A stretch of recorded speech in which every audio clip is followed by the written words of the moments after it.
Hey guys, welcome back to the channel. This is story about what if Naruto finds Uzumaki clan scrolls part 1. Before I start, please do support for more amazing content and comments for part 2. Do consider to subscribe my channel and share my video to your friends and check out the description as well. Let's start the video. What is it that you desire? Is it to be acknowledged? For everyone around you to praise your name and sing of your accomplishments for decades after your life comes to pass? Or is it to be powerful? To strike down any and all who stand in your way and oppose you? Maybe your desires are beyond mortality. Do you desire to be immortal not just in your ideas but to truly stand the ages? I just don't want to be forgotten. I don't want to be alone in this agonizing life where I have to fight for the right to breathe and live. If to hold any of that means I have to be powerful, and to be feared so much that none would dare cross me or my loved ones, then so be it. Interesting desire. I have not many who wish to be strong for others. My previous containers never needed me to protect them. They were always cocky and confident in their abilities that it was sickening to me how they would look down on others or down on me, for that matter. I guess with your childhood it would be of no surprise that you would not be like them. What will you do with me now, then? I don't know. To tell you the truth, Kit, I've not been faced with a mortal that I have respect for since my father. I guess what I will do is help you, train you what I know of chakra and advise you when I can. I would appreciate that, Furball. I just have one question. What is that? Can you tell me what you knew of my parents? Sure, Kit. Your parents, not the best of the mortals that I've ever met, but surely not the worst, were very famous within your village. Your father alone was Hokage, your idol to be exact. 5 years later. And to this day the village that was destroyed by Iwa, Kumo, and Kiri have never been explored or seen again. Iruka sighed as he closed that particular chapter of the Second Shinobi World War. While he was very knowledgeable of all shinobi wars and skirmishes that Konoha and the Land of Fire was a part of, he didn't like the idea that a whole civilization was wiped out from the face of the earth, and they didn't even know the clan or village that was destroyed. It was like it was erased from history purposefully, and it was something that he would rather not think about, or else he will fall down the same hole so many other historians have done before him. Half the class he was teaching was merged with another class that had a lot of their civilian-born students drop out, and now their teacher, Kanoko Juno, was a co-teacher. They took turns in lectures, but he would have to be blind if he didn't acknowledge that her ability to keep the students' attention was greatly better than his, and while he knew more about Konoha's historical events, she specialized on cultures and clans and recalled and explained much more about foreign customs than he ever could. He was silently grateful to have her with him as she was able to clarify much of what they learned to very acute details such as important names and dates of any lecture that even he would have a hard time remembering, and because of that they were possibly the best academic duo at the present. It was only fitting that their class held the next generation of Konoha's clan heirs. He looked up when he saw one of his students, Haruno Sakura, raise her hand. Yes, Haruno-san? Why did it take 3 of the 5 ninja villages to destroy a single archipelago if the clan was outnumbered, Iruka-sensei? What made them so dangerous that they were completely destroyed? Iruka nodded his head in silent thought as he tried to work out an answer to her question. Sadly, all of our curricular textbooks do not specify the destruction of the village or who they were. Even during the time when I attended the academy, nothing beyond the destruction of the clan was given despite being told they were an ally of ours. No one has decided to question the lack of details because it is just a minor inconvenience compared to the rest that is required of you to learn. I am sorry, Haruno-san. Actually, everyone looked at Juno as she gave a playful smirk to Iruka as she leaned forward in her chair. I have access to a book that detailed the history of the village prior to these textbooks provided by the academic board of directors, but sadly I was not prepared for today's lesson and did not bring it. However, I can answer the questions of anyone who is curious about this event, even you, Yamano-san. Would you be able to answer my question, Kanoko-sensei? Of course, Juno grinned at the child and stood to her feet. The village that was destroyed was called Yuzushiogakure, the village hidden in the whirling tides, which they named after the unnatural whirlpools that protected their archipelago like a natural barrier. The reason that Iwa, Kumo, and Kiri had attacked the village is quite simple when you think very little of it. As Yumino-san said, it is but a minor inconvenience, but the more you learn of it the more understandable the destruction makes in hindsight. The simple aspect of it is that the village housed people that were trained in Fuinjutsu, the art of seals, the most dangerous and least understood aspect of shinobi techniques, and they had made it to such a degree that they could devastate armies with a single seal without having to risk a single person. The long reason would take a whole day, so we will be unable to go into it today. Quiet words were exchanged among the excitable students, but another raised their hand. This time it was from Hyuga Hinata. Kanoko-sensei, what were the people? Did any of them possibly escape the destruction? Kanoko grinned at her favorite student and nodded her head. Good question, Hyuga-chan. Yes, it has been documented by a small group of radical Konoha shinobi and Hai no Kuni historians. I guess you can say that the clan that lived in the archipelago have indeed survived in small groups and individuals across the elemental nations. Many have chosen to live in small villages away from shinobi and have hid since. Can anyone tell me the founding clans of our village? Nara-kun, can you answer for me? The sleepy Nara heir, Shikamaru, glanced from behind his folded arms before sighing and sat up. The founding clans of Konoha are the Senju and Uchiha clans, with other clans agreeing to support its formation. The supporting clans were the Aburame, Akimichi, Hyuga, Inuzuka, Nara, Sarutobi, and Yamanaka clans. Those like Hataki, Kurama, Shimura and others had formed from individuals and their families migrating after the initial formation. You are almost completely correct, Juno giggled at the baffled and shaken look of Shikamaru and the class. There was one who had helped the Senju and Uchiha form the basis and the idea of a cooperative hidden village, even acting as the mediator between the two hostile clans. The name of the village is actually derived from their clan name. Can anyone guess? It was silent as everyone looked at each other, but Juno watched as Shikamaru slowly came to his realization and his head snapped to the sleeping blonde boy next to him. With a grin, she clapped for the young child and everyone looked at her. Congratulations, Nara-kun, you found it out. Yes, one of the individuals who had inherently survived is attending our class, albeit very tiredly. The Uzumaki clan, the Masters of Seals and the Summoners of Ancients. What? Everyone's shout had woken the boy up, making him startle and look around in fright, preparing to run at the slightest of hints of danger, but he instead was met with the stares of his fellow students. What's everyone looking at me for? We were just talking about you, Naruto-kun, was Irika's response as he was staring in shock, glancing at Juno. Are you sure of this, Kanoko-senpai? Juno chuckled and nodded her head. The Uzumaki clan are one of the eldest clans ever recorded, even suggested to have been formed before even the Senju, Uchiha and Hyuga clans, but that has been very hard to prove with the lack of written evidence due to Uzumaki records being destroyed or stolen in the extermination. Naruto's eyes brightened when he realized what they were talking about. I didn't know we were talking about Uzushio. Why didn't anyone wake me up? This time even Juno was surprised at the shout of the child, as no one older than late 30s had even known of this clan anymore. The fact that the last Uzumaki within the village even knew of their heritage was a surprise to her, as Hiruzen had made sure that the village, let alone the boy, had no knowledge of his parentage. How do you know of your clan, Uzumaki-san? Naruto gave a sour look, crossing his arms and leaning back in frustration. Well, I did not know for certain that I was part of a clan at first. But some weird things had developed, and I got curious. But even when I asked Aji-chan, he would not tell me. I would have never found out if it were not for a group of traveling merchants that come through here every month. They knew of my clan, and they shared what they knew, and by what they knew I mean they had a whole set of books on the history of the clan that they kindly sold to me for a generous 5 ryo. While the explanation Naruto gave was no lie, it was also not the entire truth. He knew that he had a clan because Kyubi told him when telling him about his parents. The traveling merchants are actually former retainers of the Uzumaki clan that come through to make sure that he is taken care of because he is the sole survivor of the main Uzumaki line. Others are either too far off or are not true Uzumaki. The retainers also swore their loyalty to him as the new clan head and are set to repair Uzushio. Juno tilted her head in confusion but did not push on that line of topic. Would you like to share what you know then, Uzumaki-san?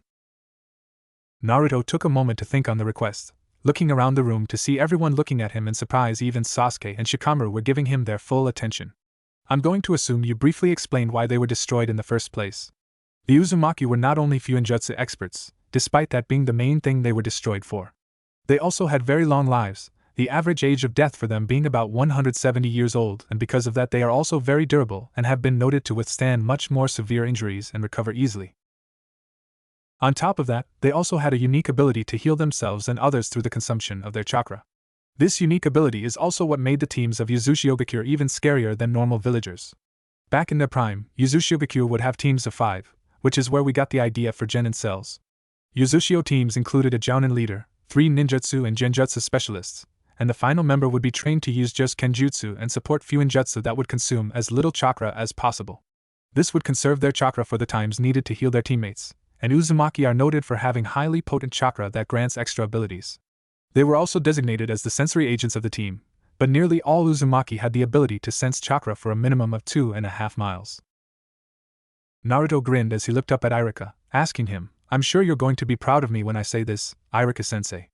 Everyone knows how the Kyuubi is the strongest of the Biju, and that specific Biju has always been part of Konoha's long history, correct? Getting nods from everyone, he laughed as he tried to contain his amusement of what he was going to tell them. Well, a Biju cannot be killed as it is an entity of pure and very powerful chakra. Even our beloved Shodai Hokage could not defeat him. However, many villages realize you could contain and even control the power granted by these tailed beasts, and Konoha was no different. Uzumaki-san, are you sure you want to share what you are about to share? Juno warned the 12-year-old boy. It may be common knowledge for the adults, but your class is forbidden to have learned it from their parents. Naruto looked at the woman and shook his head. If I'm going to be hated, then I want there to be a reason rather than be outcast just because some dumbass say so. As I was saying, the Biju can only be contained into children with undeveloped chakra because the power of a Biju will almost always kill an adult. The Kyuubi, especially, required a host with a strong body and will. Very few individuals can do so. However, it was my clan, because of their longevity, were the most ideal containers for the most powerful Biju like the Nanabi, the Hachibi, and the Kyuubi. I am the third container of the Kyuubi within the history of Konoha. Looking at the class, he settled on a stare with Shikamaru, his best friend, who was silently and vigorously thinking about what he was hearing. My great-great-aunt was also a holder of the Kyuubi. She is also the grandmother of Tsunade Senju of the Sannin, Mito Uzumaki. She married the Shodai, and in her late 20s had to become the container after the Shodai and Madara's infamous battle. Then my mother, just a few years prior to the start of the Second Shinobi World War that would lead to the destruction of Uzushiogakure, was chosen. Hilariously enough, my mother also married one of our Hokage. Uzumaki-san, I don't think. My father, Naruto interrupted harshly as he looked at Juno with a glare to stop her from speaking, is none other than the man who gave me the burden. My father, the husband of my mother, is no one else other than the yandame, Minato Namikaze. Someone who used to be my idol, is the very person who condemned me to be ostracized by my village. Naruto sighed as he rubbed his neck in exasperation. I have been condemned to this life, to protect the village against a being of incredible power, and I am feared and hated for it. Many civilians do not understand seals, so when they hear that Kyuubi was sealed into me, it sounded that I am the Biju given mortal form, which, mind you, could not be farther from the truth. Telling any of you this is basically breaking many laws that are supposed to protect me, and nearly all of them are punishable by death or life imprisonment. This time, he gained a fire in his eyes and he gave a look to all of his classmates before standing on his feet. I am Naruto Uzumaki, heir to the Uzumaki clan, the Jinchuriki of the Kyuubi, and the greatest prankster this village has ever had. My goal is to bring back my clan and my home to prosperity, so be prepared to hear my name in the future because I will make myself greater than even Aji-chan. You better believe it! A few people began laughing at his ability to make the seriousness of the situation into a light-hearted promise of a lifetime, and Irika and Juno watched with proud smiles on their faces. Good speech, Kit, but you may have just given Hiruzen a headache with you blowing the lid on your knowledge of your heritage. It doesn't matter to me, furball, because I will bring back my clan and I will make them powerful once more. I can't wait for the harem.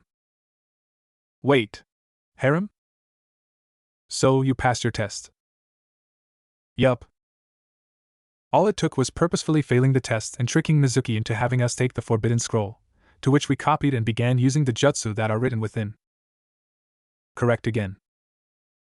To which we are then credited with defeating and capturing the traitorous Chunin, being paid for a B-rank mission for our accomplishment, to which we met Ibiki Marino and the very sexy and flirtatious Anko Mitarashi when he was handed over. I remember I was there. Naruto chuckled again as he brushed his teeth. Other than us finding the first of your future wives, we got ourselves connected with Konoha's intelligence branch to which we can work at part-time under said future wife. Naruto rolled his eyes as he rinsed his mouth, taking a moment to spit into the sink. Yes, harem is growing and we have friends in high places. You done? Almost, Kyuubi chuckled as he continued, and now, while being a genin for a few months under Kakashi Hatake, a student of your father, today is the day you and Sasuke decided that you want a C rank out of the village for better experience. Of which, you will most definitely kill for the first time and actually be seen as responsible and mature enough to operate as true shinobi. Naruto waited a few moments. I am done, so you may answer. Yes, all of that is true. Naruto shook his head in amusement and finished getting dressed. He wore a black tank top over a short-sleeve mesh undershirt, black flexible, heat-resistant pants and black sandals. A very simple outfit as it prevented him from standing out any more than he already did now that the whole village found out that he was the son of the Yandame Hokage. He hated how none of them even acknowledged his mother, who was definitely on par if not better than Minato. Even his seals were only as good as they were because she helped him refine them, so he literally didn't tear himself apart using his famed flying thunder god technique. Another helpful consequence of his revelation was that he was able to be moved into his parents' home that they had locked up prior or shortly before their death trying to contain Kurama. After a bit of dusting and cleaning, he was able to make it livable and had spent much of his time looking over the books and scrolls his mother and father had kept from their career. He especially loved the Uzumaki Fuinjutsu, something he has been able to master after he did what the book suggested and tattooed them to his body so that it was easier to use in combat. Good thing about seal ink is that when applied to the body, it disappears whenever it is not being used. With all of his training, and sudden spike in skill with ninjutsu and fuinjutsu, he was very confident in his abilities as a shinobi and was ready for the moment the Chunin exams came around in 3 months. Grabbing his large scroll of seals and equipment, Naruto checked to make sure he had everything before opening his front door to leave, but before he could do so he was confronted by a familiar baby blue whirlpool mask. Uzumaki-sama, the man kneeled before him and pulled out a scroll and a picture. "These are what my team and I found." Naruto took the objects and glanced over the scroll before pocketing it and looking at the picture. It was taken from someone who was hiding, if the way the picture was taken was any indication, and there were only 2 individuals seen inside. One is a man with dark hair, wearing a scientist's lab coat, but anything was hard to see as his back was to the camera. The other, however, is the one who caught his attention. With red hair and dark eyes, it was the red swirl that was on her purple shirt that was slightly obscured by the man she was talking to. Where was this taken? I do not know the name of the island, but it is patrolled by fire civilians and a small group of Konoha shinobi. Naruto nodded and pocketed the photo. He knew where he could find out. "Thank you, continue in your search. I want you to also check in with Team Alpha and find out their progress. I will most likely not be in the village for a month or 2, so you will have to wait to inform me until then." "As you order, Uzumaki-sama," the man bowed once more before disappearing in a swirl of leaves. Continuing on his way, he tried to think about where he left his trail of thoughts before he was interrupted. Oh, right, his team. That was a bad time when he found out he was teamed up with Sasuke Uchiha and Sakura Harino. Nothing against the Uchiha, but Naruto just did not like his lone wolf attitude and his condescending grunting whenever someone else tried to talk to him or tell him what he should do.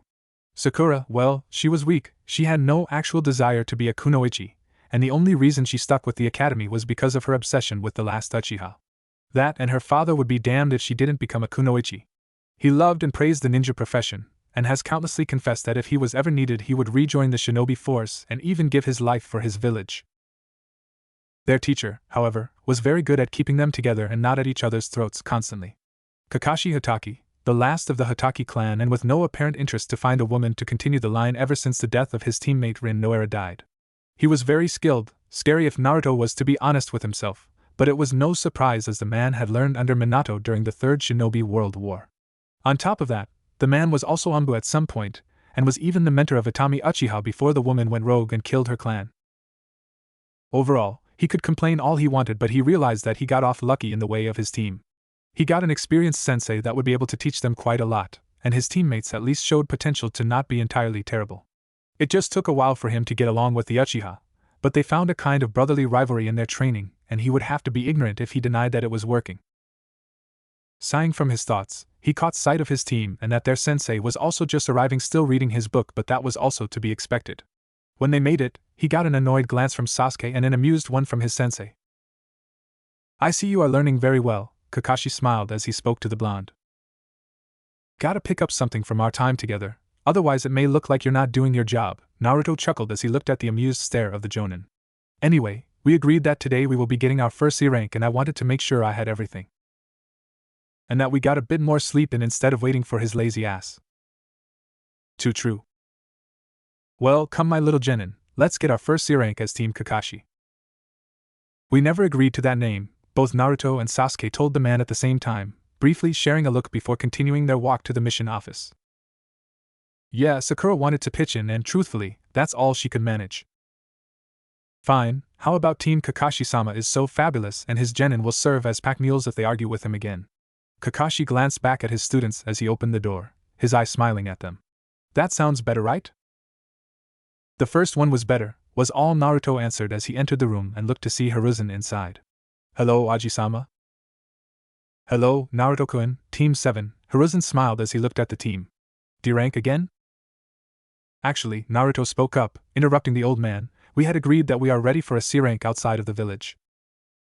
I see. Hiruzen sat back as he took a few drags of his pipe. Do you agree with him, Kakashi-san? I do, Hokage-sama. Kakashi nodded his head without looking up from his perverted book. Hiruzen nodded his head and moved around a few scrolls before finding one. I have just the right one. Escort mission to Nami no Kuni, a small area to the south of Hai no Kuni. You will be protecting Tazuna, a bridge builder, as he finishes his bridge into the mainland. You should expect bandits. And where is our lovely client? Hiruzen pushed a button on a small receiver and leaned near it. Hi, please contact Tsuno-san and let him know he is to meet with his escort team in the south entrance in half an hour. Yes, Hokage-sama. Kakashi nodded and turned to his students. You heard, Hokage-sama. We are to be at the south entrance in 20 minutes, so go get prepared and finish up all that you need before we leave. Naruto was the first to leave, and he made his walk for the intelligence division, where he was going to see if he can find out more about the woman in the picture. Naruto opened the door to the intelligence division and looked around to see the many chunin and jonin that are working diligently in their tasks. He avoided those in rush so that he couldn't be accused of being in the way and approached the main desk with a single jonin working on papers. Hello, I am here to see Ibiki Marino, please. Name, the woman asked without looking up. Naruto Uzumaki, Genin, he answered, causing the woman to stop and look up at him. Pleasure to meet you, Uzumaki-san. She rummaged through a few papers before finding one she was looking for. Marino-san should have finished an interrogation a few minutes ago and should be in his office. Do you know where it is? Yes, Naruto nodded and left in the direction of the man's office. It took a bit with how busy the division was, but he finally made it there soon enough. He gave a few knocks and waited a second before he could hear a gruff enter. As he did so, he found the man sitting at his desk while looking over a few papers and reports from many intelligence agents across the elemental nations. He had his bandana to the side, revealing the rest of the gruesome scars he received when captured by enemies. Good afternoon, Marino-san. Ah, Naruto-san, the man greeted, setting the paper he was reading on his desk. What brings you here? I need help finding someone, and I assumed that you would know how. Naruto pulled out the picture in his pouch and showed it to the man as he spoke. I am looking for the red-haired woman in the picture. Ibiki hummed in thought as he inspected the given photo. Do you know where it was taken? I only know it was on some kind of research island. The man nodded and set it down, writing a few notes. I can ask around the other divisions and see if they recognize it. It is clearly under our jurisdiction from what I can see of the scientists, but I do not know what it is. I will contact you as soon as I have an answer or not. Thank you, Marino-san, but I will be out of the village on a C rank for a month or two and won't be back until then. The man nodded. That will be fine, I will see you then. Naruto bowed in appreciation before leaving the office. Checking a clock on the wall, he saw he had at least 10 minutes before he was due to be at the entrance. It wouldn't hurt to be too early, at least it would give him a chance to look at the scroll that he was given. Kitsune-chan. Naruto turned to see Anko jump and embrace him in a suffocation by boobs hug that left him struggling to breathe. Hey Anko. Can't breathe. The woman grinned as she pulled away from him, pouting slightly when he gave an exaggerated deep breath. Ah, come on. I wear a mesh shirt for a reason. Naruto gave a light glare at the woman but was nonetheless amused by her antics. If you're going to kill me with your feminine body, at least make it enjoyable as I go. Anko gave a devious smirk and leaned on him so he was pressed against the wall, ignoring all of the looks that passerby shinobi were giving them, and lowered so that she could breathe in his ear. Is that an invitation? It always had been, but you missed the chance since I am going on a mission out of the village, and will not be back for a month in the least. Naruto enjoyed the frustrated groan and pout from the jonin. But when I come back, feel free to make it a game. Her eyes lit up as soon as he said that. You sure you want me to give me that much power? You won't be able to say no when you give me that freedom. Naruto chuckled as he decided to tease the woman and gave a long lick across her cheek before quickly slipping from her reach with a laugh. I think I'll enjoy it, Anko-chan. Hee, you're a devious one, Kit. Of course I am. And what makes it better is that she will only be able to think about that lick and the freedom I just gave her. The next 2 months are gonna drive her crazy. Oh yeah. As Naruto arrived at the south gate, he looked at his watch to see that there was still a few minutes of silence before the rest of his team would start arriving. Sitting down near the entrance but away from others so that they won't snoop on him, he pulled out the scroll and looked around before opening it. What he found inside was a list of names and places, but it was some of the surnames that told him what it was. Nagato Uzumaki, Amigakure. Karen Uzumaki, Kusagakure. Yumiko Su Kusagakure. Ryuchi Fuki Iwagakure. Shikaru Katu Kirigakure. Naruto stopped reading as he glanced up to see Sakura closing in on his spot from down the street.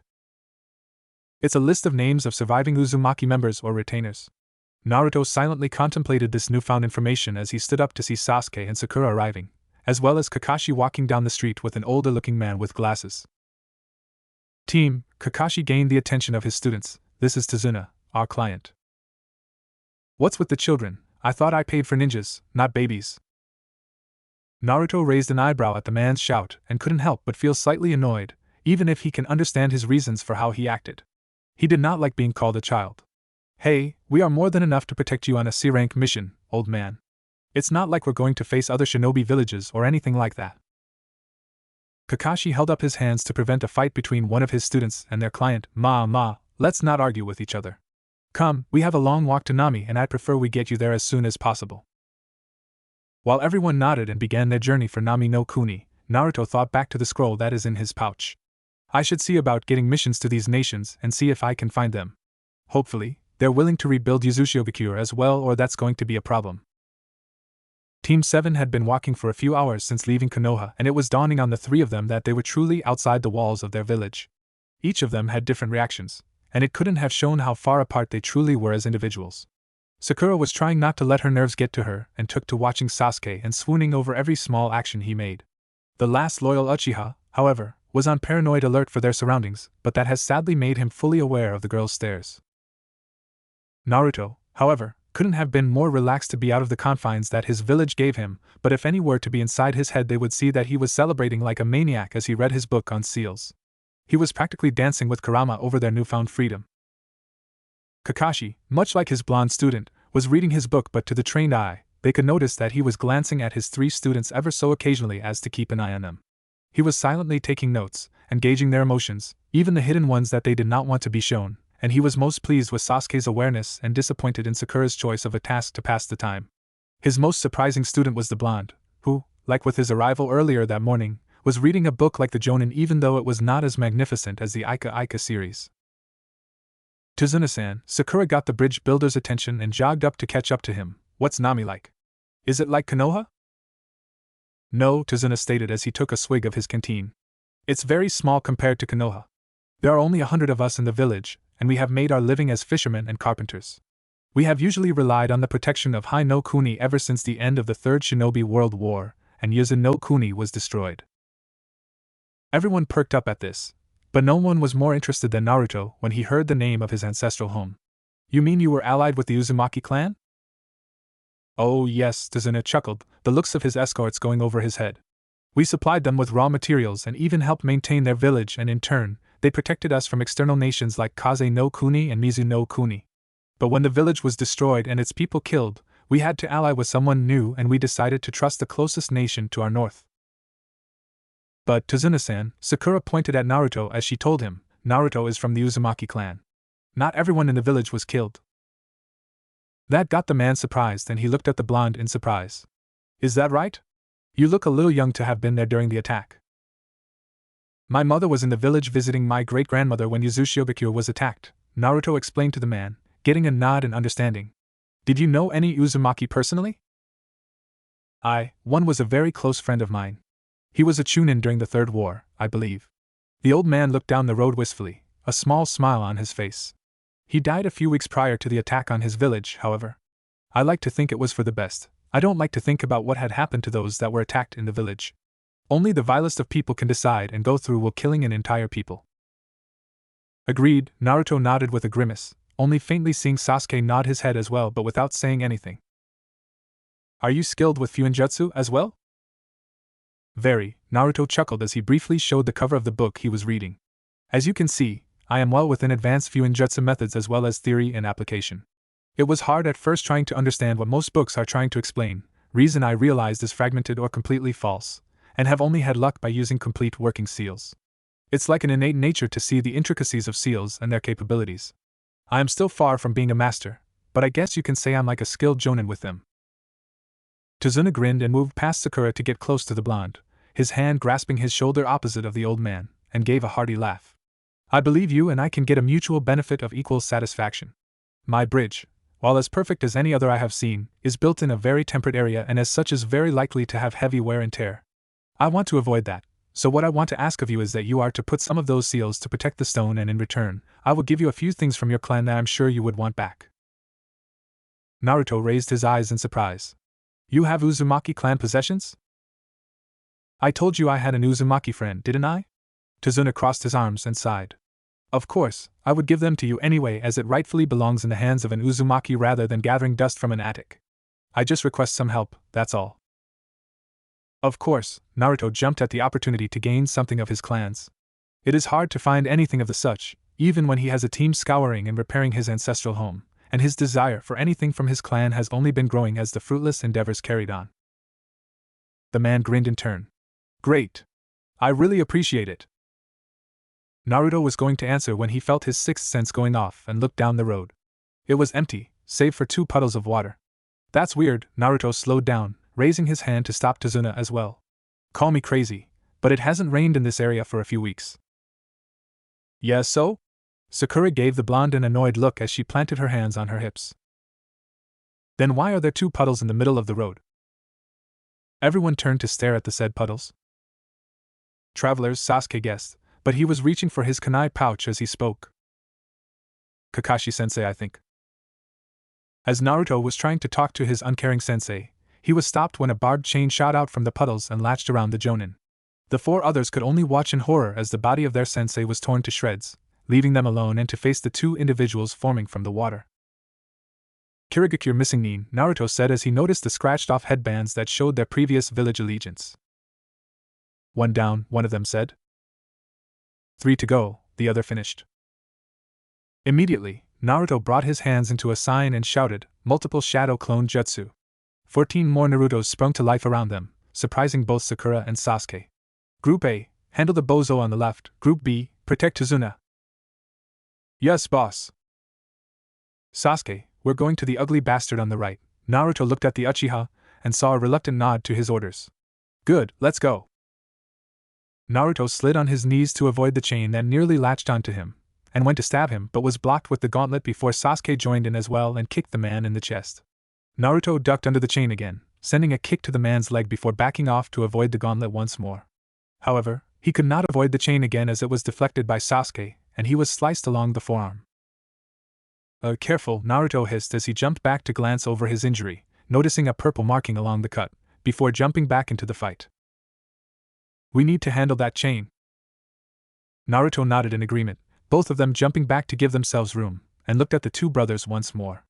Naruto saw that his clones were barely faring against the other missing Nin, and they only had a few moments before he was free to help his partner. Once that happened, they were done for. I need skin contact, Naruto told the Uchiha. I have a technique that can end this, but I need contact with their skin. Sasuke gave a confused and annoyed look. Sure, let me just ask him to take off his cloak. I'm sure he won't mind. Naruto rolled his eyes. Be sarcastic all you want, I'm just telling you what I need. Sasuke grumbled to himself before huffing, fine. Ass. Naruto chuckled at Kurama's insult of the Uchiha as he created a few more clones and ordered them to reinforce Group A before he jumped in to help his teammate. He observed as Sasuke skillfully utilized the moderate distance between him and the enemy to avoid their attacks while also being able to land his own. What he realized from the attack pattern was that Sasuke was trying to tear away at the cloak and the clothing. Well then, I guess he's not entirely useless or prideful. He heard a derisive snort from Kurama but decided to ignore it, and instead just lunged forward, channeling chakra through his finger as it made contact with the older man before diving to the side to avoid getting hit by the gauntlet. Gotcha! What the hell was that? Naruto Neri gave Sasuke a glance as he looked into the amused eyes of his enemy. Uzumaki Fuinjutsu, mark. Complete holding up the hand sign for tiger, he gave an even bigger grin than before. Uzumaki marked Fuinjutsu, incinerate. Instantaneously, and just in time for the other hostile missing Nin to kill the last clone, everyone could only gawk and watch as the man screamed and ripped away at the clothing he wore. What everyone saw was a set of glowing red-orange seal markings crawling over the man's skin and setting him gradually more and more on fire. Soon enough, within seconds, he was completely on fire, and parts of his body, his fingers and his left leg had begun to turn to ash, and his screams now came out as hoarse and dry air. Naruto was pridefully watching his clan technique finish the man off, leaving only the metal that he had on him. His gauntlet lay with ash blowing out as well as a few metal chains that he wore under his cloak and over his clothes. Perfect. You bastard! Naruto watched as the other ninja made a mad dash for him, and he watched in satisfaction as his sensei appeared behind the man and threw him to the ground. Before the man could move anymore, he found himself on his stomach, and in moments his arms were being pulled painfully behind his back. It wasn't until everyone heard two loud cracks that Kakashi had let go and stepped back to watch the man whimper and tried to crawl away without the use of his arms. Tazuna-san, the white-haired man said before looking up at their client. You have some explaining to do, HM? The man backed away slowly, fidgeting and stammering as the Jonin calmly walked up to him. I don't what do you misunderstand? What is there to misunderstand? My fresh genin team was finally ready for their first C-rank mission, to kill a bandit or two so as to ease them into their profession, but instead, we faced off against a B-rank duo of missing nin from Kirigakure. Kakashi stopped in front of the man when he fell to the ground. Tell me, Tazuna-san, what is there that I missed?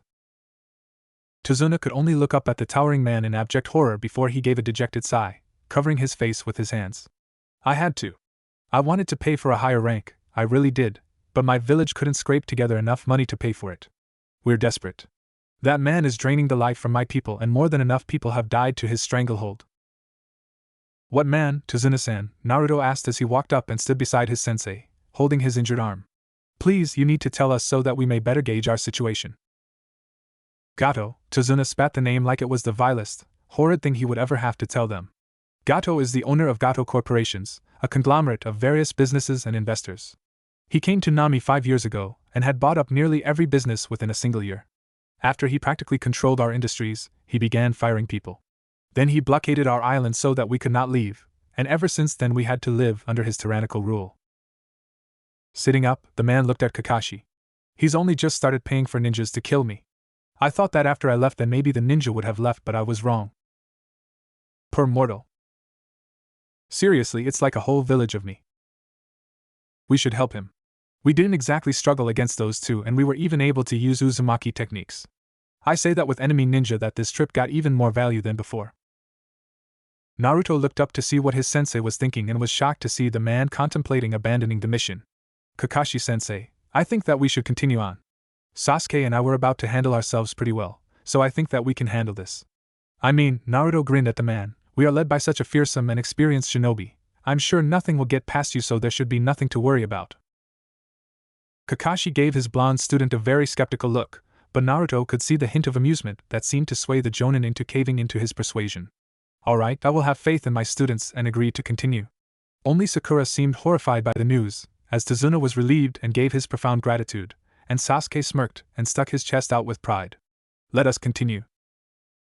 What about the survivor, sensei? Naruto pointed to the crawling Chunin. You said they are missing nin, that means that they have a bounty on their head, right? Kakashi rubbed his masked chin in thought, nodding his head to his student. They are the demon brothers. While one of them alone is only a Chunin in experience and abilities, their strength is really from their ability to work so well together that they have been noted to be defeating Jonins in 2 versus 1 matches. I believe their bounty together, dead or alive, is 70,000 ryo. Well, if we catch them in cold, as I don't want to worry about keeping the last one alive throughout our mission, that's a 4-way split of 17,000 and a half. Naruto just waved to the man, giving a feigned look of sympathy. And look at him, he's suffering ever since we killed his brother and broke his arms. We should give him the mercy of ending the pain. I second that. Sasuke nodded his head, turning to look at his sensei. It would be better this way, and it would give us and Konoha a bit of infamy. Bounty hunting isn't exactly against shinobi principles, however little we have. But that would mean we have to kill him in cold blood. Everyone turned to the only girl in the group. Her eyes widened in horror at what her ears were hearing. She would have never in 100 years thought that she would become an accessory to the murder of a defenseless and beaten enemy. I didn't sign up for this. Actually, you did, Naruto chuckled, turning to his teammate with a calm and serious stare. You are a kunoichi, you kill when you are paid for it, and the only inconvenience is the price that we negotiate. Otherwise, you are a cold-blooded killer who will do this throughout your life until you quit or retire. Do not assume that if our roles were reversed, an enemy him, or any other for that matter would take mercy on you and keep you alive. Unless there is something earned from keeping them alive or there is a mutual agreement to be made, there is no reason for us to let them live just to hunt us for revenge or because they were paid to. This is the reality of things, Sakura, Kakashi picked up from his student, giving a consoling look but not doing anything else. She needed to understand this or she would die. I do not say this lightly, but only because I do not want you to die for some false or convoluted romanticized dream of our profession. We are ninjas, this is what we do. It is decided. Sakura could only watch as her sensei walked up to the man, who began crying and pleading for his life to be spared, and her eyes caught the glint of the kunai before it was plunged into the heart of the beaten missing nin. Her mind captured the red blade as it was pulled out, and the man's dying breath stained the memory in vivid emotion, and she was so lost that she did not realize that Naruto had come up to stand next to her. It was going to happen sooner or later, Sakura, was his quiet remark. It seemed to be all that was needed for her to finally break, and she fell to her knees before her face smacked against the floor as her mind shut off. Naruto watched the girl passively, disappointment filling him at the weak will of his teammate. And she was the best kunoichi our year had to offer. I would say that the shy Hyuga is better than her. Even has the backbone to prove it. So long as I'm not near her, Naruto chuckled to himself before crouching down and pulling the girl to a position he could more easily grapple. Pulling her over his shoulder, he maneuvered the best he could to make it comfortable for her and himself before turning to his sensei. He noticed that the bodies were finally sealed away and he nodded to the man for them to continue. I'll carry her until she gets a hold of herself. Enko Midarashi, Hinata Hyuga, Yugao Yuzuki if she's still single, Hana Inuzuka, try to get a few foreign girls to spice it up. Hopefully that Karen Uzumaki girl from Kusa isn't too closely related, gotta have a line that's somewhat not filled with a bloodline. Why am I talking to you about this again? Because I wanted to remind you what was ahead of you when you finally got those ruins completely fixed. Naruto rolled his eyes at the perverted chuckle of the Biju. Who knew a being made of pure chakra could be perverted? Hey! Just because I don't have an anthropomorphic body doesn't mean my sentience isn't as flawed as you mortals. I blame it on being sealed into you Uzumaki. You guys have some weird kinks and stamina that lasts just as long off the battlefield. I do not need to know about the love lives of my mother and great-great-aunt. Naruto shuddered at the mere thought of whatever way or however long they did it for. It was too much. The laughter of the Biju grew louder and Naruto annoyedly cut their mental connection. Sighing, he glanced at his female teammate walking next to him, her eyes dull and staring ahead without a care for her surroundings or those around her. It has only been about half an hour since she began walking and since then she has not spoken or looked anywhere but straight ahead. He also saw that her eyes were drifting away and not fully taking in her surroundings. Sighing, he only had a moment to realize that the area was much quieter than it was a few moments ago. Looking around, he felt a shift in the atmosphere so subtle and brief that he most surely would have missed it if he was not paying extra attention. Get down! Naruto heeded his sensei's shout and grabbed Sakura and pulled her back and to the ground with him, Kakashi doing the same with Tazuna, just in time to avoid a large butcher blade as tall as Naruto flying through the clearing. Looking up over Sakura, he could see the sword embedded inside a tree nearly cleaving it all the way through, and just as he got to his hands and feet a new figure appeared near the handle. Zabuza Momochi, Kakashi drawled as he got to his feet, pulling out a kunai from his pouch in confrontation with the new enemy. Copycat Kakashi Hatake, the man chuckled as he pulled the blade out of the tree and hefted it on his shoulder with the blade edge facing away from him. I wondered why the demon brothers failed in killing the bridge builder, and I can see why. Actually, that's me and my teammates doing, Naruto spoke up as he too got to his feet and was getting in position to protect his client. Sasuke had joined him and Sakura was slower to do so, shaking in fear of their enemy. I have to say though, isn't hiring one of the 7 swordsmen, not including the demon brothers, a little bit of overkill, or does your employer just have a lot of money to spend? The tall man chuckled in amusement, scaring Sakura even further as she felt the lick of a gathering mist encroaching around them. You're right, kid, and I can only assume that with Kakashi Hatake as your sensei you are nothing to scoff at.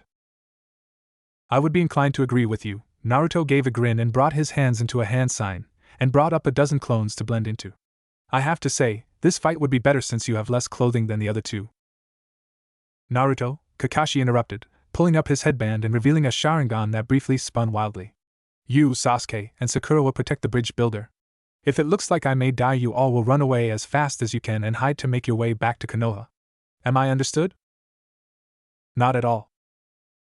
Naruto shook his head and he and his clones ran around wildly while creating more clones, all shouting, "No can do, Kakashi-sensei." Before everyone knew it, there were nearly 100 clones up and down the road, jumping into the trees overhead, and running into the bushes and foliage. It all confused even Kakashi, who had tried to keep up with where the blonde was.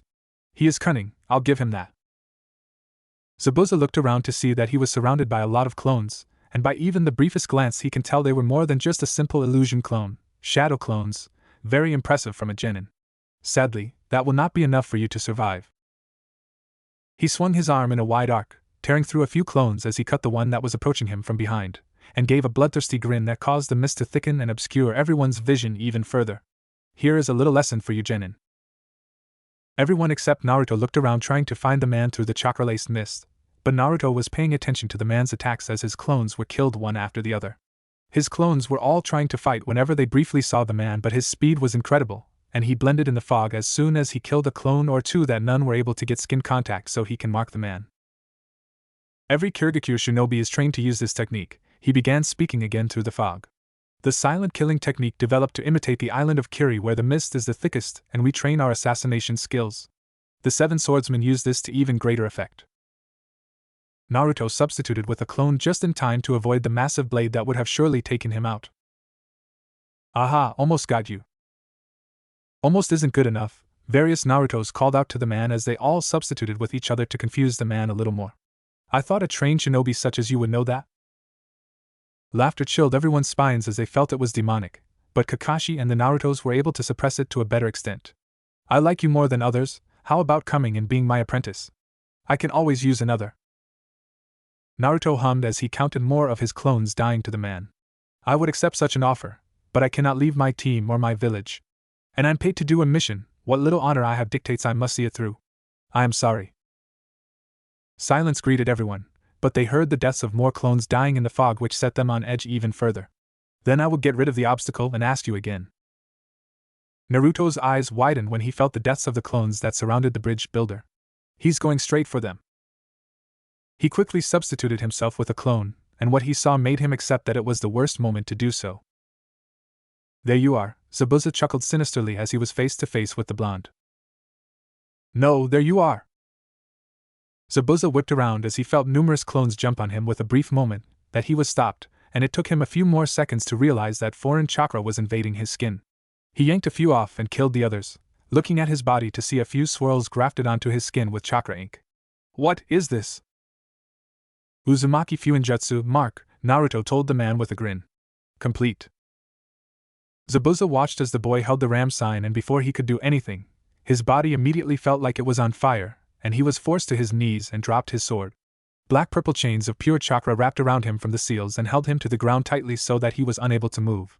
Unlike other techniques, it was restricting his use of movement and chakra so he was unable to break out of the confinement, and as such the mist was dissipating without his chakra to feed it. Uzumaki marked Fuinjutsu, Chains of the Void, Naruto clarified as he grabbed the sword and stabbed it into the ground next to the man. That was close, you almost had me. Zabuza looked around, the clones unsummoning themselves, and saw that he was defeated, and if he was honest he wasn't even upset about it. The blonde had a smart plan, no matter how improvised it was, and he had used a unique Fuinjutsu to defeat him. Congrats, kid, you win. I know, Naruto chuckled in response, turning to his sensei. What should we do, sensei? My Fuinjutsu works until I decide it doesn't. If it were to be removed without my permission, Momochi-san would die. I think that we can bring him with us, and when we finish our mission and kill Gato we can let him go, and he will have no obligation to kill us. Keep me like this that whole time and I will want to kill you just for that, Zabuza growled out to the blonde. I think it would be a good bargaining chip in case there are other missing nin, Sasuke spoke up, crossing his arms at his sensei. I also think that Zabuza can give us valuable information. Kakashi hummed to himself as he contemplated his students' desires, no matter how much he wanted to tell them no, but before he could answer he felt a new presence appear near them and he turned to see a Kyoryuger hunter nin. They were short and because of the warm, baggy clothing, the only thing he could tell was that they were female. Thank you for capturing the missing nin known as Zabuza Momochi, they said as they approached the group, pulling out a fusion Senbon which was met with Sasuke and Naruto pulling out their kunai. Do not worry, I am just here to kill and return him to the village. Naruto narrowed his eyes and walked around the demon of the mist, noting how the man did not struggle but just watched the interaction, and he stopped in front of the hunter nin. He grabbed her hand suddenly, noting how she only tensed and sharply inhaled through her nose.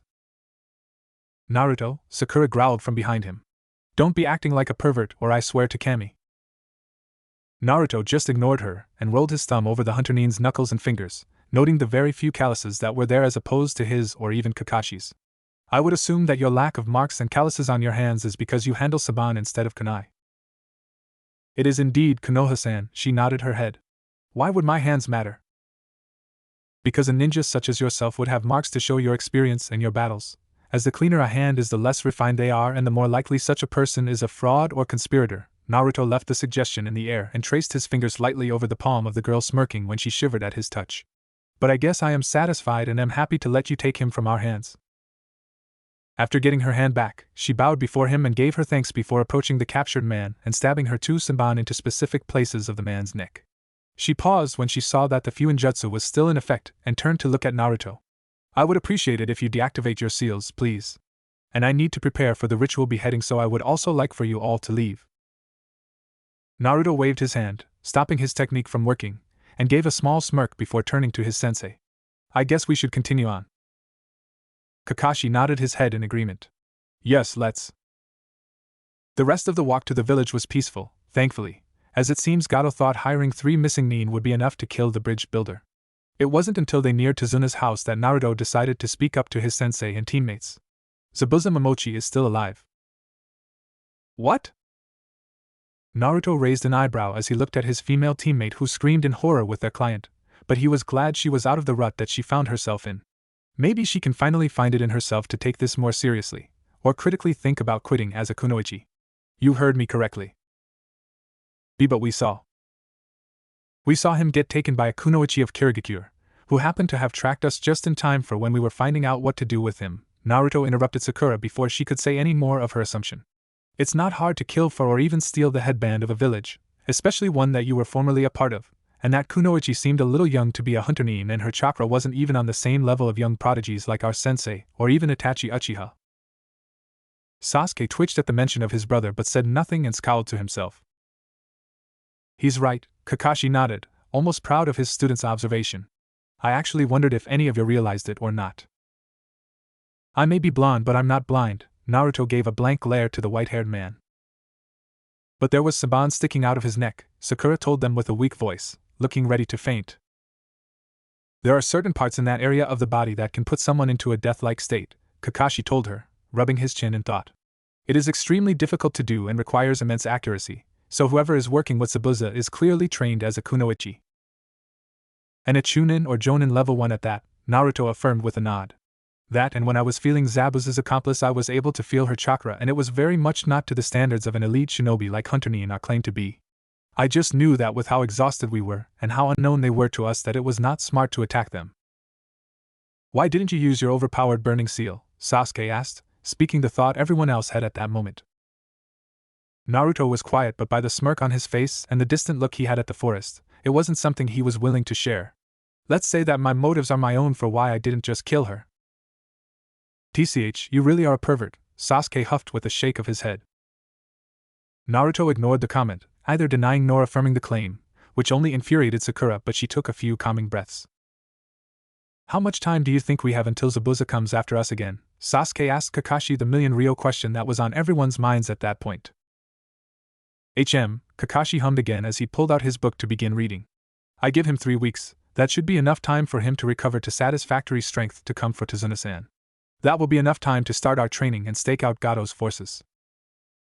If it's alright with you, Sensei, I'm going to go for a walk around the perimeter. If Zabuza knew our route into the village, I'm not putting it past him to have any other accomplices in hiding to strike us with our guard down, Naruto told his team leader, getting a nod from the man. Okay, don't wander too far off. Naruto waved the man's concerns off as he walked away, believing that anyone who worked for the Demon of the Mist wouldn't be as strong as him. However, he also needed the time to talk with the fox again, as he wanted to ensure he was ready to use a tail or two for what he was planning to do. After clearing a small area next to a creek, he created 5 clones and ordered them to continue with the perimeter sweep. With them gone, he took off his pants and shirt, setting them to the side, before making his way to a small rock in the middle of the stream with only his boxers on. It was partially submerged in the cold water, which served Naruto's preferences nicely. Sitting down with a shiver at the water's temperature, he made the seal of confrontation and closed his eyes before reaching within himself. Like always, he noticed 2 oceans of chakra within himself, but to compare them would also be like comparing a lake to an ocean. His is a large amount as it is, but compared to the Kyuubi, the strongest of all Biju, it was hard to call himself an equal in sheer quantity. The Kyuubi's chakra felt like Konoha's forest during a particularly sweltering summer day, feeling warm to the touch, and he almost recoiled at the sudden feeling. Nonetheless, he grabbed hold of the chakra and felt it envelop his own chakra, letting a leak through the dam to allow a sufficient amount into his system without eliciting the one-tailed transformation. Drip. It's been a while, brat, Kurama greeted as he sat back. How's it going, Kurama? Naruto greeted with a small bow, giving his fox companion some respect. I felt that this conversation would be better for us to have face-to-face rather than just exchanging thoughts. Understandable, Kurama nodded his head and sat next to the young blonde. What is it you wish to discuss, Kit? How much of your chakra do you think I am ready to handle? Kurama blinked his eyes at the sudden question, but instead of questioning the young boy's motives or reasons for asking, he looked down and thought. Depends on your willpower and control, to be frank, Kit. There's a reason why none of my containers before you have been able to utilize my chakra efficiently, other than thinking of me as a mindless beast, of course. Naruto shook his head in amusement at the grumbled afterthought, as he knew the Kyuubi felt sour after all these years that Naruto's mother and Mito looked down on him to the end. But I believe you are coming along nicely and would be able to utilize a single tail effectively. The problem with trying to control more, which we will have to do eventually to get you to use more, is intent. My chakra is a very emotional one, unlike the other Biju. So it's not normal for Jinchuriki to go on rampages using their Biju's chakra? Kurama shook his head instantly. It is, and that's because a Jinchuriki is not establishing trust between them and their Biju, so this allows the Biju to filter only negative emotions into the transformation, such as frustration, anger, and bloodlust. Those who are able to work with their Biju, such as the Hachibi Jinchuriki and Kumo last I heard, are able to completely transform into their Biju and not lose themselves. Why are you so different? Because I am the strongest, Kyuubi boasted and smirked down playfully at the chuckling blonde. I jest, but it is true. Even the Hachibi, with 8 tails of power, does not hold a flame to me. But I am specifically embodying the negativity of the world. Every malicious thought, every selfish kill, every bad deed. So when you tap into my power, you feel my emotions, my anger, sadness, rage, and despair. Kurama paused as he decided on his next words. He hasn't talked to a mortal like this in his thousands of years of life, and it was jarring for him. But he felt something pressing against him, and he looked to see Naruto resting a hand on his front leg with a small reassuring smile. Kurama was grateful for the kit. But for someone like you, who is a mortal, an Uzumaki mortal granted but a mortal nonetheless, it is overwhelming to feel thousands of years of negativity. Compared to me, who has had the time to see it and process it as it happened. Then what can I do to control it? Remember what you are fighting for, Kurama answered with a serious stare. He raised a paw and pointed a claw at Naruto's chest. Do not lose this. Remember why you want to be strong. Remember those you care about, those you want to protect. Latch on to that with every aching fiber you have, because it will bring you back from the edge. Lose that and you will lose yourself, and I can't guarantee you will come back. Naruto was stunned silent and mulled over Kyuubi's words. Don't forget what I'm fighting for.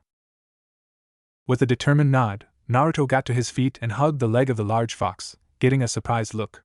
Thank you, Kurama? For everything. Kurama's face relaxed with a small sad smile, and he leaned forward for his head to be next to the young child. Even with all the responsibilities he has given himself returning his fallen clan, finding the family he has left, and preparing for those who would threaten him, he was still a 13-year-old child with no family to call his own. And through everything they had been through together, Kurama can say that Naruto is the only one he has ever been able to raise and call his own. A friend. A son. I know why the distance between your sons hurt you so much now, father. You are welcome, Kit. After a few more intimate minutes, Naruto left his mind and found himself back in the creek, but this time he was surrounded by thick steam. Knowing that it was because of the raised body temperature when encountering the aura and chakra of the Kyuubi, he didn't pay any mind other than a small grumble of how humid it was. Seriously, he was used to shaded, moist forests, not this. Getting to his feet, he made his way to where he left his clothes and slowly started redressing. However, he felt a new presence in the clearing and he paused in buckling his belt but finished doing so in case there was going to be a fight. This individual he could sense is powerful, easily as powerful as Kakashi, and someone like that isn't just in a small land like Wave. I know you're there, Naruto decided to say after not feeling the figure approach for a bit. Come on out if you're not here to hurt me, or if you are just get it over with and make the first move. The chakra seemed to crumble like a rock in angst before settling back down, and they began their approach once more. Not completely lowering his guard, Naruto picked up his shirt and finished dressing before turning to see who had approached him. What he found gave him pause, and he had to fully take in the stranger's appearance. She has short black hair and black eyes, fair skin with no blemishes, and a small frown on her face. She wore a red shirt under a brown flak jacket, fishnet tights under a red skirt, and brown sandals. She has the headband for a wagakure, which confused Naruto further as to his knowledge. Iwa was not allowed to operate in any of the Land of Fire's lands or territory. That included Wave. What's your name? Naruto blinked at the girl's demand and raised an eyebrow. Last I checked, you are the one operating in Firelands, so it is I who should be asking you to state your name and business. TCH, the girl shifted into a more combat-ready stance as she regarded the blonde. I am Kuratsuchi Kamizuru, Chunin of Iwagakure. What is an Iwagakure Kunoichi doing in Wave? I am here on a mission. Someone who slighted my village is hiding here. Assassination mission then, Naruto hummed to himself in thought but noticed Kuratsuchi looking at him expectantly. Forgive me, I did not introduce myself despite you doing so. My name is Naruto Uzumaki, genin of Kanehigakure. I am here on an escort mission that escalated from C to a rank. Kuratsuchi raised her eyebrow in surprise. It was not unheard of for missions to escalate in rating as parameters often changed, but what did surprise her was that this Kanehigakure team decided to stick with a mission that was very well out of their expertise. But considering how many Kekei Genkai the village boasted, and that this blonde carried himself with enough poise to warrant her caution, meant that they weren't some green grunt team. What bothered her was his uncanny appearance to the one man that made Iwa shake in fear. A man who should be dead. Now, while it is a problem to find an unallied shinobi in our territory, I believe we can benefit from each other, Naruto interrupted her thoughts with a kind smile. My personal mission is to help this village with their problem, who happens to be a very greedy entrepreneur by the name of Gato.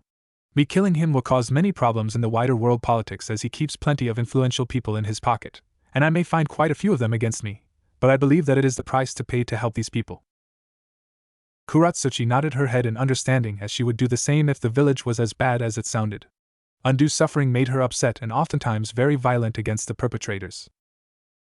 Now, my team ran into Kirigakure missing Nin, and I believe that if you are looking for a shinobi, then it is probable that they are hired by Gato if they are here. Kuratsuchi indeed was looking for a shinobi from her village. Someone who had been excommunicated following evidence that he was selling secrets to their neighbors. And you propose? Naruto chuckled and waved his hand off. Oh, while you are beautiful Kamizuru-chan, I am much too young to be getting married. Her face lit up like a cherry and she began angrily sputtering. Haha, I am just joking, Kamizuru-chan, Naruto laughed lightly, which seemed to make the girl angrier. What I propose is that we work together in scoping out the forces of Gato and plan out our offensive in taking down our respective targets. I help you and you help me, so to speak. Kuratsuchi stared at the blonde for a few moments, but a few warning bells were sounding in her head. There's more to your offer. Naruto's smile widened and he chuckled with a nod. Indeed. I want you to spare 2 of the ninjas hired by Gato. Zabuza Momochi and an accomplice working under him. They should be unable to do anything for 3 weeks after my team's fight with him, so we have time to plan and make our move. Kuratsuchi pursed her lips in thought. Being able to kill the demon of the mist and secure his sword for her village would bring her honor and plenty of prestige, but decided that out of respect for her temporary partner she would agree. Done. Awesome. Do you have anywhere to stay, or would you like to stay outside the building where my team is residing? I would rather the rest of your team not know I am here, Kuratsuchi suggested, prepared to be denied. It was much to ask a shinobi to keep details from their compatriots. Alright, Naruto drawled with a hesitant look. So long as no one sees you and questions me about you, I will keep our meetings private. It is appreciated, Uzumaki-san. Naruto nodded and looked into the sky. It is getting dark. I should go meet back with my team. We can meet back here tomorrow, Kamizuru-chan, and if I can't slip from my team I will send a clone in my stead to let you know about a change in times. Despite her embarrassment at his choice of an affectionate honorific, she nodded her head in understanding. Okay, have a good night, Uzumaki-san. Naruto whistled as he approached Tazuna's house, gaining the memories of his patrol clones slowly until he knew of every nook and cranny within 100 or so yards of the client's family. It's mostly wooded, but closer to the shore of the ocean is a small fisherman's cabin that is currently uninhabited. It'll be a good place to get some fish with the supplies, and Naruto considered himself a pretty decent harpoon fisher, and since a lot of the wave inhabitants seemed to be starving, he planned on making a lot of fish soup for them to eat. It's not a lot, but Naruto planned to rob one of the food warehouses owned by Gato to give to the people as well. If asked about it, he will just say it's to test the response of his hired thugs or something like that. It's not a complete lie, but it's never going to be the sole reason. And if any approach him aggressively while handing out food, well, let's say that self-defense due to reasonable evaluation of a threat to one's life is a very legal act. And if the problem is ever brought up to the Hokage or Fire Daimyo, they will side with their shinobi over a few bandit deaths. Approaching the house, Naruto saw that Kakashi was waiting outside on a chair while reading his porn. You gotta admit, it's decent literature. Naruto shook his head and rolled his eyes at the comment of Kurama. Of course, you would think so. Kakashi looked up at Naruto and lowered his book. The area is secured, and I didn't get back earlier because I had a conversation with the old fox. Kakashi nodded his head but seemed to watch Naruto as if expecting more. Anything else interesting? What do you mean? Naruto prodded as he wasn't completely sure if his sensei was asking what he thinks he was asking. Meet anyone, like another shinobi? Naruto nodded his head in understanding. How would you tell that someone is trained? Could have just been someone born gifted. Naruto, Kakashi interrupted the boy with an exasperated stare. Give me some credit and be honest. I can't tell you everything, but they're not hostile, and as far as I have learned their objective aligns with ours. Naruto looked back at his sensei. Trust me, Kakashi-sensei. If anything happens, I will take full consequences. They do not know where we are, and I will make sure they don't find out. Kakashi just sighed. Why did he trust the blonde so much? Looking at the tattoo on the blonde's arm, a horned dragon head with the Uzumaki spiral above it with 10 connecting lines, he remembered the kid's trump card. His family's companions. Good morning, Kamizura-chan, Naruto greeted the kunoichi with a bright smile. Hello, Uzumaki-san, she greeted back neutrally, already having gotten used to the boy's use of affection over the last week. What is our plan for today? Oh, you know, since it's our 4th date, I believe a nice relaxing walk to one of Gato's storehouses will be fun, Naruto nonchalantly teased with a crooked grin, making the IWA kunoichi's cheeks flush pink.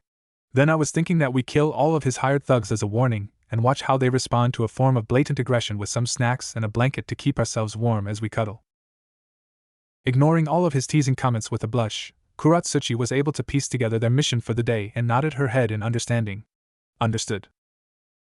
She didn't feel at ease with his crooked grin still in place, but it wasn't a feeling of danger or foreboding that bothered her but the butterflies and flips that were happening in her stomach every time the young Konoha shinobi flirted with her. It was harmless, as she was sure it was just his personality when he was comfortable, but it was also very new to her as back in her village everyone saw her as the granddaughter of the Tsuchikage, so no one was brave enough to speak to her so casually or with any romantic feelings. She did not get around to finding out if the blonde is the child of her village's dead rival, partly because she was also afraid to find out. She wasn't sure what she would do if it turned out that the boy that treated her normally, despite their village's tensions with each other, put her in a difficult spot. On one hand, she does nothing and let the offspring of a one-man army grow up and become as much of a problem as his father, but she is able to act ignorantly unaware and find out where her feelings actually stood. The other hand, however, had her betrayed the mutual trust they developed to capture him and bring him to her village to either torture him for information and execute him as a show of revenge and strength, or indoctrinate him as an IWA weapon which will make it impossible for her to be close to him since he will be nothing more than a kunai in human form. Nonetheless, she would not admit it to the blonde, but she was greatly enjoying her time with him and their collaboration together. They even took a step in their temporary alliance to share their goals for the future and their ideas on their strongest attributes. For goals, she found out that he is aware of his ancestral clan and wished to reform and rebuild not only his clan's island but his clan as well. He wished to have a family since he grew up as an orphan and was lonely for most of his life, which made her sympathetic and approaching the topic of his father even harder. But their abilities and skills are something they have in common, and that's their prodigious skill in ninjutsu. Naruto admitted he used seals in combat more often than ninjutsu, as he also admitted his struggle in maintaining proper chakra control because of his insanely large reserves at a young age, which made it impractical to use destructive ninjutsu if he could accidentally overpower it and cause more harm to his allies. Despite that, they were able to share their preferred elements, she with fire and earth while he with wind and fire, and she was even more surprised by his intense study into advanced chakra theory and elemental manipulation. She also had a feeling that he had the scorch element, as he had alluded to it, but it could be possible he is keeping a few skills in his back pocket. While it did strangely hurt her that he would keep something hidden from her, she had no room to criticize as she was keeping her own lava element hidden as well. But it still hurt. Stupid emotions and stupid boy for making her feel mentioned emotions. Kuratsuchi blinked her eyes owlishly when she noticed Naruto looking at her with a small kind smile as he patiently waited for her. I'm sorry, Uzumaki-san, I must have spaced out for a bit. What did you say? I didn't say anything. I just like looking at the cute faces you make when you're thinking hard about something, the blonde answered flippantly with a larger smile that made her stomach do more flips. Stop teasing me, she quietly whined as she rubbed her face as it was practically burning to the touch. Don't lie and say I'm cute. Naruto frowned for a split second before his smile returned. I was not lying, but if you truly don't like it, then I will stop if that is what you wish. Kami, why is he doing this to me? Kuratsuchi could only groan in desperation and defeat, her dark eyes looking at the blonde with a small frown. She loved his compliments and teasing, even if she wanted him to think otherwise, but now she was stuck. She sticks with her refusal and he stops teasing her, or she cracks and admits that he is breaking her down little by little with every teasing grin and innocent compliment. I'm not telling you what to do, it's not like I'm your wife or mother or anything, she finally muttered, hoping the idiot would accept her statement. It seems Kami had other plans. But you did propose to me when we first met, so that does make you my fiancé, Naruto grinned before turning around to walk towards their objective for the day. And what kind of husband-to-be would I be if I did not compliment my woman? Why must you do this? Naruto turned to look at the kunoichi and raised an eyebrow at her outburst, but before he could get a question in, she had stomped up to him and grabbed him by the collar. She is surprisingly strong and sturdy, something that went through his mind when she had actually slightly raised him off the ground to bring his face to hers until their noses were touching, his feet only barely scraping the ground by the toes. He was always a bit on the short side in comparison to others his age, but Hiruzen always chuckled and told him he was going to hit a later growth spurt. She breathed deeply and quickly as she looked into his eyes. Kei Kamizura-chan, I'm sorry if I upset you. Shut up. Now. She bit out each word and he flinched and nodded his head without meeting her eyes. All of your teasing, your innocent compliments, and the way you look as we work together. It drives me mad. What do you have to say? Why are you so cute? Naruto flinched, and it took him a few moments before his brain processed what his ears heard, and his eyes widened before looking up at the foreign kunoichi in surprise. Her dark eyes were narrowed, but he could see and feel the emotion burning underneath. Love. A burning desire. For him. I do not understand, Kamizura-chan. Kuratsuchi growled in the back of her throat, and a look of frustration crossed her face before she yanked him up, and with a yelp the blonde had his lips against hers and she held him close to her body. Her fists left his collar and traveled to his neck that gently grasped his neck with the slightest bit of pressure, but that did not stop her fierce kiss as she leaned forward to follow him when he was let down to fully stand on his own. He gasped suddenly when she used a fingernail to lightly scratch his sensitive cheek, and she capitalized that moment to slip her tongue into his. He never had a kiss before, let alone something this intense, and his inexperience caused a bit of drool to travel down the side of his mouth before she pulled away slightly to take deep breaths. I hate how much you wormed your way into my heart, Uzumaki-ase Naruto-kun, Kuratsuchi breathed in his scent, nuzzling her face against his as she gently traced a fingernail across his whispered face. Forbidden love, almost as if it was written by your village's perverted Sannin, but you make me feel normal. I feel like a genuine woman with you, and it hurts that it comes from someone in a rival village. Naruto gasped and moaned when he felt her hand squeeze just a tad bit more on his neck, and she hovered her other hand against his body with faster breaths. You are mine, and while you made it clear you will take multiple partners for the rebirth of your clan, I just ask that you let me know whenever you decide to take another love or wife. Understood? A gentle squeeze around his neck was all it took to make Naruto nod his head. You understood, Kamizura-chan. She smiled deviously before letting go of the young boy, a coy expression making Naruto's own stomach do a couple of somersaults. Then let us continue on our date, Naruto-kun. Naruto nodded his head and followed the confident girl to their date location, not knowing there was a proud and amused individual watching and hearing the entire situation. Oh, sensei, you would be proud of the Casanova your son is today. And the granddaughter of your biggest rival among the Kage, this will certainly spell disaster later. And if only I could make a deal with God, I'd make him swap our places, Naruto quietly sang to himself as he followed the Iwa Kunoichi towards one of the many buildings operated by Gado's thugs. You know, the whole point of scouting is to not be found. I know, Naruto answered and continued humming to the song in his head. That means you should stop singing. We use flashy and bright jutsu to kill our enemies. I think my light humming is the least of our worries to be spotted, Naruto shrugged and glanced at the raven-haired girl. Unless you want to do something to make me stop. Kuratsuchi gave a pointed stare at the blonde, knowing the intention of his statement by the smirk on his lips and the mischievous gleam in his eyes. I will not play into your hand, Naruto, but if you keep teasing and being a nuisance I will make sure you get your punishment later. Ooh, Naruto mocked with an even bigger grin. I'm so scared, Kamizura-chan. Ah. Naruto yelped as he rubbed his rear and winced at the pain that would surely cause trouble sitting. He looked at Kuratsuchi and saw her wearing a smirk of her own, and her eyes glinted dangerously in the sun as she stared at him. Her hand, the one that must have smacked his rear, was held behind her back and not bothering to hide the smirk that she gave him. Behave or I will do that again, Kuratsuchi threatened before continuing her walk. Naruto winced and nodded his head, all the while blushing in embarrassment due to the girl's own smirk and Kurama's laughter inside his head. What have I gotten myself into? With that question, he noticed Kuratsuchi slow to a stop, and he followed where she was looking and was horrified at what he saw. A small outlying grove with a small cabin that must have been a small farm at one point is now burning with the crop destroyed. However, it is the mutilated bodies of an old man and woman outside the broken front door that upset Naruto's stomach. Despite his unease, he slowly approached the building with careful steps as he looked around for anything else.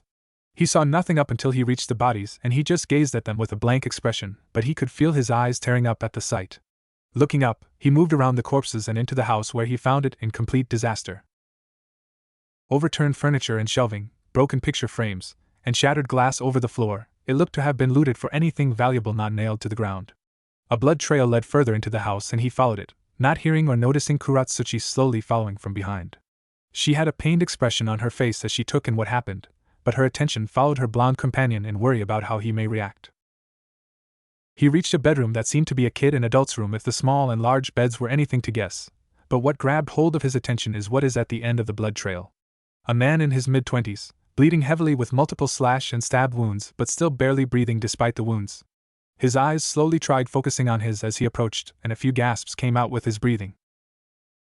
Naruto crouched next to the man and looked over the wounds with a small grimace. He won't survive even if his wounds were treated. Who are you? The man gasped out with shudders. Shinobi of Konohagakure, hired by Tazuna. Who did this? So Tazuna wasn't just talking out his ass. The man gave a weak and shuddering laugh. Gato's men came. We wouldn't sell the farm. Killed my parents, left me for dead. They stole my wife and daughter. Please. Naruto nodded his head at the small pleading word, putting his hand on the man's shoulder. I promise. Where did they take them? Compound south of here. Thank you, Shinobi-sama. Naruto Uzumaki will be fine, Naruto said softly, and the man smiled. His breathing soon stopped, and Naruto stayed there for a few moments just staring at the man's small smile. The man believed that Naruto would save the last of his family, and died with a relieved conscience. He picked the man's body up and brought him outside, passing Kuratsuchi with just a small hurting glance. Setting him down next to his parents, he called out, Shadow Clone Jutsu. 5 clones popped into existence, and looked over the bodies with the same blank expression. The original looked into the sky as he spoke. Bury them properly, headstone and all. Understood. Naruto let his clones get to work before turning to Kuratsuchi, but what shocked the girl was that instead of the beautiful blue eyes she grew used to, now only scarlet red eyes like that of a demon looked at her. Despite the rage she could see bubbling beneath the eyes, she knew that it was still her Naruto that was there in front of her. Naruto. They're all going to die. She understood the sentiment and nodded her head. Agreed. With the agreement, Naruto launched himself in the direction of the compound with Kuratsuchi following a bit behind. They knew the exact compound the dying man had directed them to. It was the barracks for Gato's out-of-town operations inside Wave, and it is also one of the places on Naruto's list to destroy. Naruto stopped on a branch as soon as he reached the tree line at the edge of a clearing. He looked over the area, finding various laughing thugs outside a rundown building with broken windows and defaced walls. There seemed to be a few fighting rings where some chickens and dogs and even various wild animals were pitted against each other. What sickened Naruto though is the abused condition the women are in, with bruises and torn clothing being the shared description between them. Shut that kid up! Naruto's eyes snapped to the man who was walking outside the building, roughly shaking his head. It must be the kid that was kidnapped from the farm. There are a lot of bandits here, Kuratsuchi mused silently as she scanned the area. A little over 20 men outside, and more inside. Even if they're bandits, their numbers will overwhelm us in a frontal assault. Naruto scowled before unzipping his jacket, tossing it to the ground below while making sure he knew where it was when he was finished here. One thing you need to know about me, Kuratsuchi-chan, is that I am never overwhelmed by numbers. Without a second glance, Naruto dropped below while creating multiple shadow clones, before using the headhunter jutsu to submerge into the ground. Kakashi felt the spike in chakra. A faint feeling so familiar to one of the most traumatic experiences in his life caused his muscles to lock up and a shudder racked his body like a full speeding train. The hatred and utter loathing that was felt within the calming depth he associated with his student had him immediately concerned, and it took all of his willpower to get to his feet. Sasuke and Sakura looked at their sensei questioningly, confused by him getting to his feet and the look on his face. "What's wrong, Kakashi-sensei?" Sakura asked with a tilt of her head, taking the time away from her earth chakra manipulation training. "Go inside and watch after Tazuna and his family until I get back," Kakashi ordered his students without looking at them. "Do not leave and do not follow me, am I understood?" Hearing the seriousness in Kakashi's voice, Sakura and Sasuke nodded their heads, although the Uchiha was a little more hesitant. "What about Naruto?" Sasuke asked while getting to his feet. "He's still out there." "I'll return with him, now do as I said." Kakashi took off into the trees without another word. Kakashi was thanking the heavens that wave isn't as large as the ruined islands of Uzushio, as it would have been even more likely for his independent blonde student to have wandered off further than he is now. As it is, his student was only a few minutes away at his top speed and his heart pounded as he felt that malevolent chakra seemed to grow into a blazing inferno. Landing at a clearing with his body in prime position to react to anything, he was surprised to see what can only be described as a massacre. Dead bodies were laid around with no sense of care, and the damage done only made the sight more gruesome.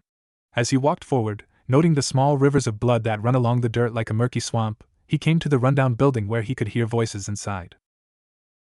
Looking inside, he not only found even more dead bodies but cowering half-clothed women of various ages. They didn't even acknowledge his presence as they were too struck by the sight of one of the individuals in the room. It was Naruto, who is on top of a grown man beating his face in without stopping. "Naruto-kun, please stop." Kakashi looked to see who spoke and he found a kunoichi within a Wagakure uniform hugging his student from behind with a quivering voice. It slowed Naruto's movement to a stop, but judging by the blood and bone it was useless to think the man was alive.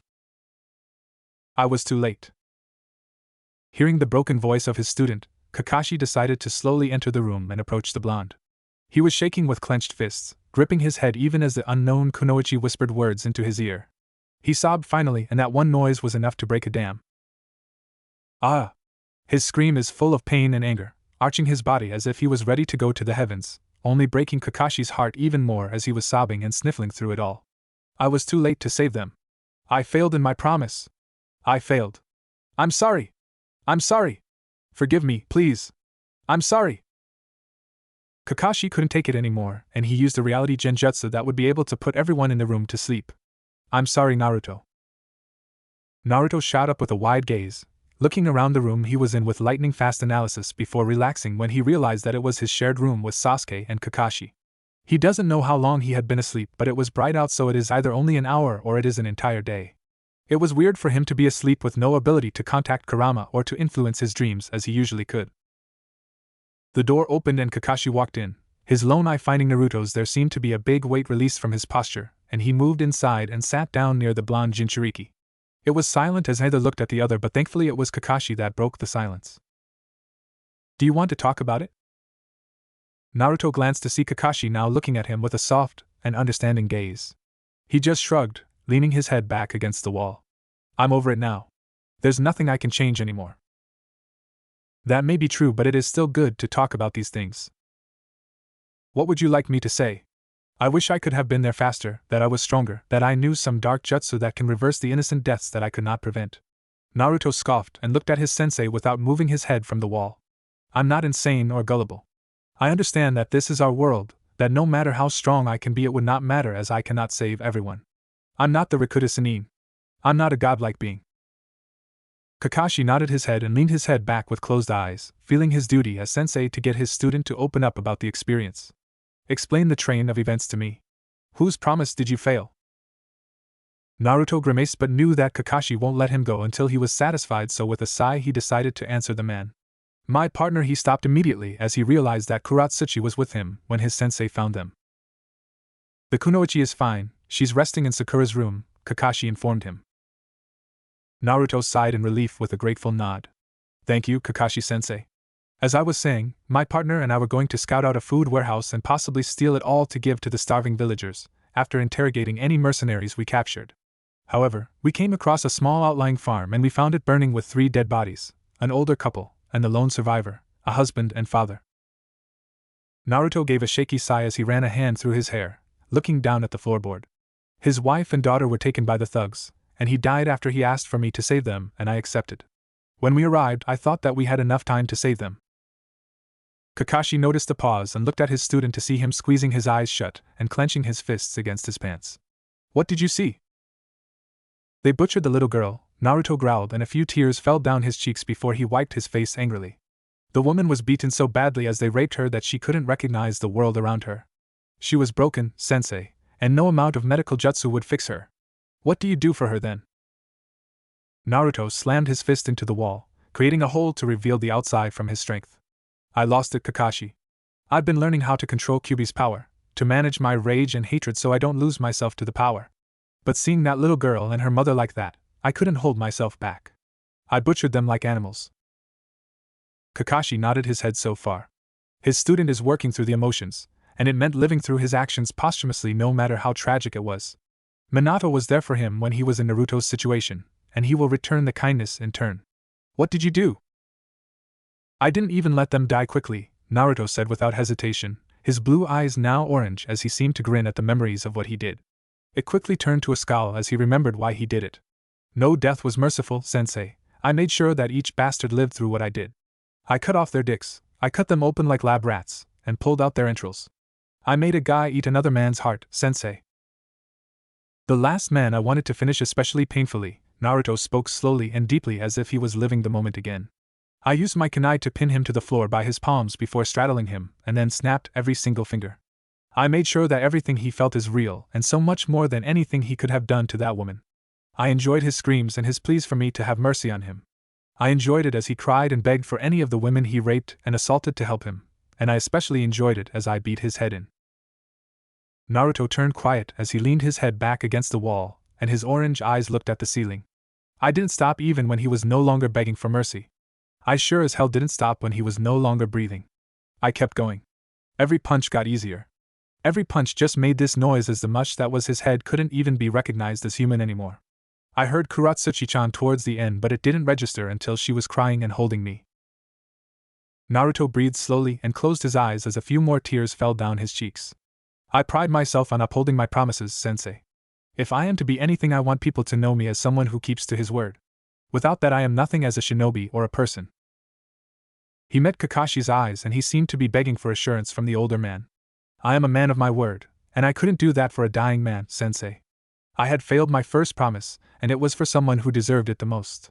He deserved to go through heaven knowing he trusted the right person. I couldn't fulfill that. Kakashi was silent as he watched his student cry over something others would find an inconsequential mistake.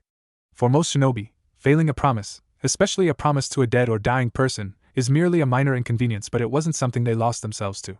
But for Naruto, his word meant everything because he had grown up with everyone doubting him and his potential until he one day let loose that he is the Yandame's son. I can understand how you feel, Naruto, he started quietly but loud enough for him to hear. I can't understand exactly what you went through or how you feel, but I know your type of pain and regret. I've made many of those in my life. To my comrades and to those I was to protect. But you have to understand that this is only the first of many mistakes, and it sure won't be the last.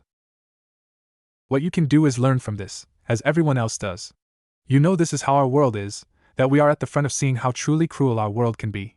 What any of us can do is better prepare for the future.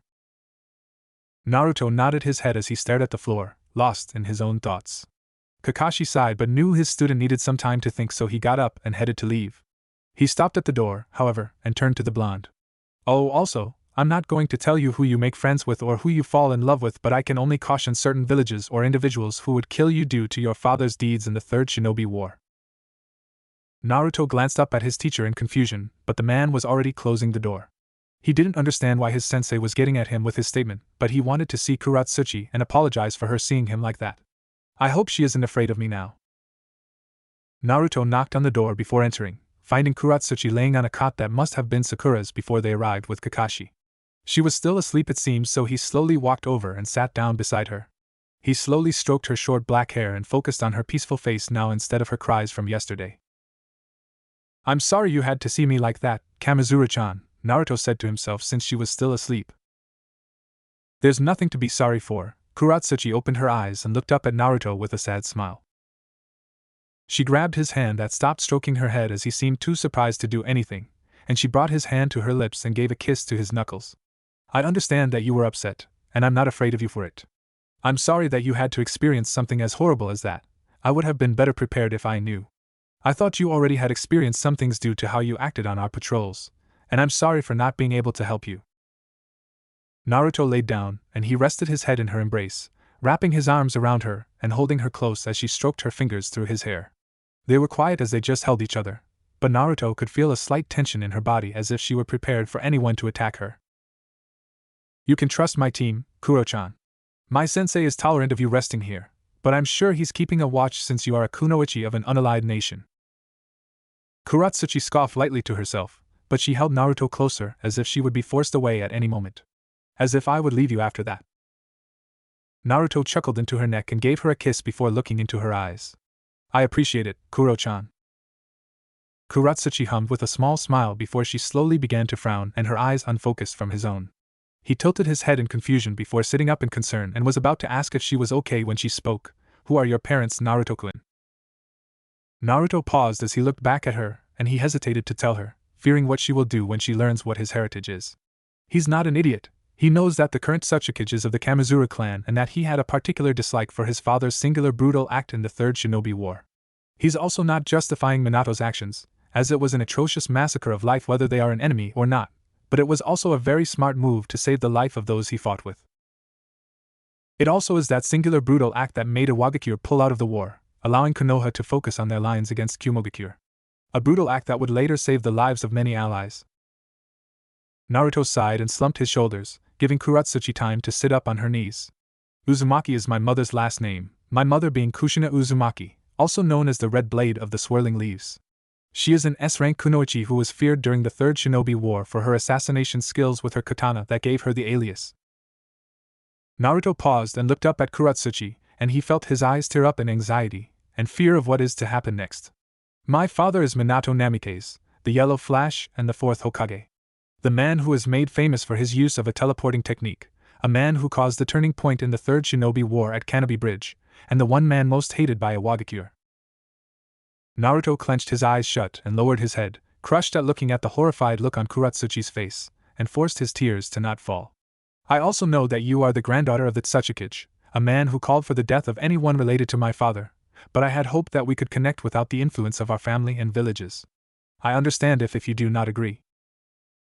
Naruto did not move, he barely breathed, as he waited for the kunoichi to do something, anything, that would let him know where she stood. It was quiet, extremely so that he almost thought he was alone now, but that ended when he heard the slightest movement. A shuffle closer, and he could feel her moving closer to him, and his instincts were telling him to protect himself, to move away, but he just stayed there. Arms encircled him, her head pressed into his shoulder, and her body shook as if she was crying. He opened his eyes and he could only see her black hair as she held him close. Thank you for telling me, she whispered quietly, and she clutched tighter around him.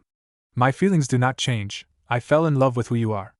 I didn't take the time to share things about myself just to get you close to benefit my village or my family. I love you, Naruto, whether you are Uzumaki or Namikaze.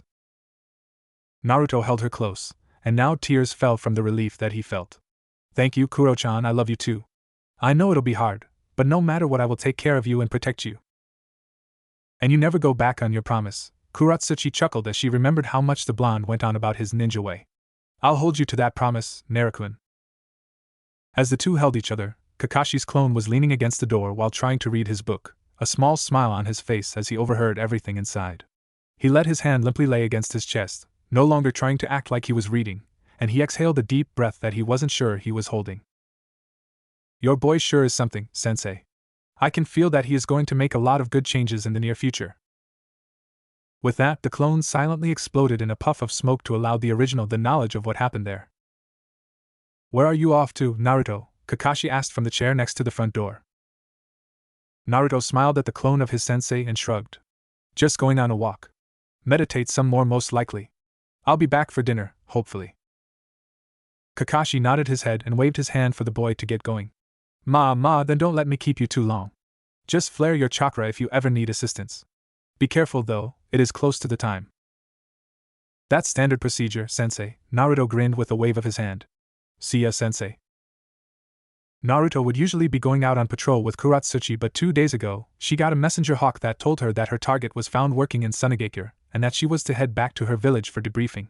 She left, but not without saying goodbye, and it was a surprise to his teammates when she strolled up to the house and asked for him. It's not every day that a rival village's kunoichi comes asking for another. Their reaction was even funnier when they saw the two of them kiss and embrace before she left, promising to write to him. Kakashi had stood with a wide grin and a leer in his eye that made Naruto shiver at the perverted thoughts going on in that man's head. However, it was explained that Kuratsuchi wasn't a threat to them and their mission, so there was no reason to capture or kill her.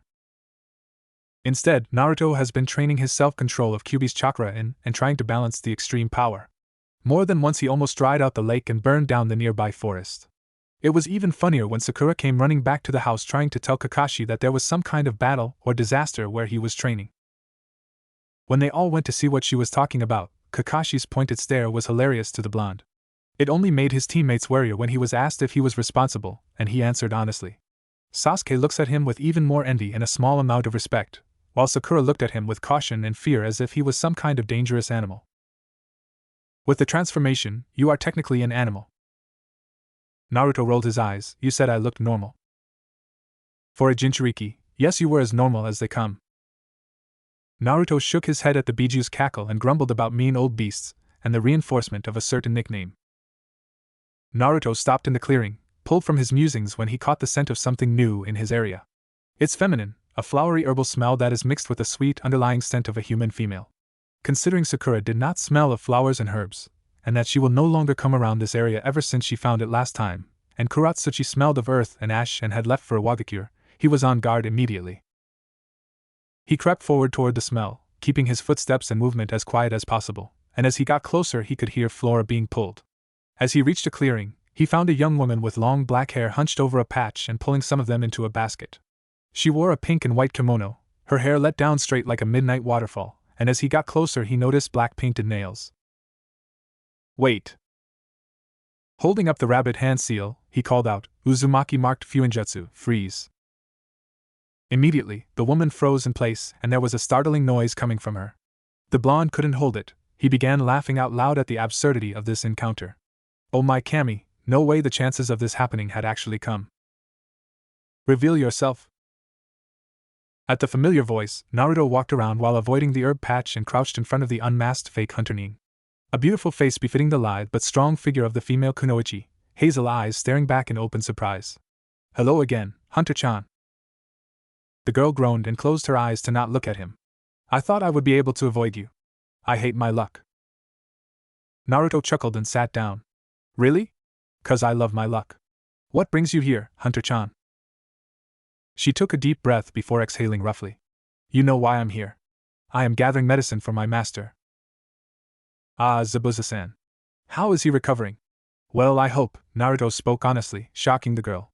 Just because we fought doesn't make us eternal enemies or anything like that. We're just hired by two different opposing people, so there are no hard feelings about this. Unless he rapes people like others under Gato's employ, then we do have a problem. The girl is surprised by the venom in the boy's tone, but she felt that she doesn't know how to describe it, but her heart felt light that the blonde genin cared for such despicable acts. Zabuza-sama would never fall so low as to do something as heinous as that. We are paid to kill, yes, but we would never do that. Naruto smiled a toothy grin that made the raven blush. Good. I'm getting tired of expecting the worst of others. The girl then felt control of her body return, and the black swirl disappeared again from her skin after retracting from its constriction. She leaned back and stared at the blonde boy as he just looked down at the ground with a faraway look. You've seen the warehouses. It wasn't a question, and Naruto gave no indication other than an eye twitch that he heard her, but he nodded after a second of hesitation. I've raided every single known location owned by Gato. Most are just warehouses of things he's taken, food, and possessions. The others are disgusting dens of horrible activities. She silently nodded, having heard Zabuza laughing when Gato had complained about losing his warehouses to a singular person. She did not feel sorry. If anything, she and her master were glad they were taken out and dismantled. I'm glad you did. It made working for the man unbearable knowing what he allowed to happen, and until we got paid there was nothing we could do. No offense, but he won't be paying you, Naruto said. Getting a questioning look, he continued, What I mean is that he doesn't have a good record of paying people that he owes, and even if he did the moment I find him, he's a dead man. Haku stared into his determined eyes and tilted her head in curiosity. Deciding to test the boy for her own interest, she asked, "What do you get strong for, Naruto? Is it for yourself?" Naruto narrowed his eyes slightly in confusion. "I guess in part 1 do it for myself. I do it out of my own desire to protect myself and those I love. Despite Aji-chan not telling me of my parents, I can understand that people make stupid decisions out of fear for the safety of those they love, so if anything I appreciate that he would lie to the entire village to protect me no matter how horribly wrong it went. I haven't fully forgiven him yet, but he is doing his best to make it up to me. I am also getting strong to be respected and as a good role model. Aji-chan has a grandson, and even though we didn't get along at first, I want him to look up to me in a good light, as someone to follow and to strive to become." Naruto noticed the small smile on Haku's face, so he decided to tell her more of his desires. "Don't think that I am some saint or some shit like that. I am a shinobi and a killer, and for that, I am not perfect. I desire revenge against those who desire for my clan to be snuffed out of history like the Senju and Uchiha. I desire to rebuild my clan, even if it means over the bodies of those who threaten my future, even if those people are surviving clan members. I will do whatever it takes to make sure my clan and home come back to prosperity." Haku now looked with a small frown at what she has heard, but she understood the sentiment. Long ago, when she was first trained by Zabuza and she found the love of a father, she desires to protect him with her life, and she still does. She will protect the man who trained her and raised her, and it warmed her heart because he has also said much the same over the years. So despite the aggressive nature of the younger's desires, she found herself approving it. "I can't say I completely agree with your sentiments, but I agree with your desire to protect your loved ones. I believe that one can only be truly strong when they have someone to protect, like you with your Aji-chan, and Zabuza is that one for me. I love him like the father I wish I was born from, and despite how he seems, he cares a lot for me and his former village." Naruto now was interested as well. "I thought he had tried to murder his former Mizukage?" Haku nodded her head. "He did, but the reason he tried to was because of the new doctrines that were put into place. The Mizukage slowly saw the Kekkei Genkai clans within Kirigakure as a danger to the nation, so he started what would become the Blood Purge. Essentially, anyone who has any type of Kekkei Genkai was killed or imprisoned, but after the Second Shinobi World War, Kiri had a large population of Kekkei Genkai. As such, this caused a civil war, and while Zabuza-sama was one of the Jonin swordsmen who were hunting Kekkei Genkai, he met a woman that changed his mind. Then he found me. So he wanted a safe future for us, and he tried to kill our Mizukage. It didn't work," she told him, sarcasm in her voice. "Clearly it didn't, because Kirigakure is still in a civil war, and we are now rogue ninjas finding work to supply the Kekkei Genkai rebels. That's why we are working for someone like Gato currently. He is offering as much money as it dwarfs our last 5 jobs put together, which means we will bring back enough money to fund the rebels' operations for nearly half a year. So we feel pressured into this, as you are by your village to stop us." Naruto was quiet as she finished speaking, fidgeting with her fingers without looking at him. "I understand, I really do. My clan and their village were destroyed out of fear of the hidden villages during the Second Shinobi War. So I do understand, even if it's secondhand, but I guess if Zabuza was willing to actually talk out a deal, there could be something beneficial for all of us." Haku cocked her head to the side and looked up at him, her eyes knitted together. "What I mean to say is that I am rebuilding my home island, an archipelago a few dozen or so miles off the coast of Fire Country. The only people currently there are a few retainer families loyal to my clan, and a few refugees who have moved there with the retainers. I'm saying that if Zabuza could ask the rebels if they want a place where their civilians and injured can rest until you can win the civil war in Kiri, or after, if an agreement for permanent friendship is arranged, then I would be willing." "What do you get out of this?" Haku asked cautiously. "I do this out of kindness mostly, but there is one thing I do want in exchange," Naruto admitted lightly with a shrug of his shoulders. "I just ask that the civilians help with what my retainers need, within reason of course, and in return, you will have a place to live and food to eat. The island is already self-sustaining, with cattle and crop farms already set up from the beginning, so some work will be needed in return. I am not asking for a slave force, as I have no need for that, but a no is always on the table if you are moved there then find it not to your liking." "How do you know we won't try to take over your island for ourselves?" Haku asked a brutal question on why he would trust them so willingly. What she got was a chuckling laughter from the blonde and a toothy grin that sent goosebumps up and down her arms. "I have pity for anyone who would try to attack my island again.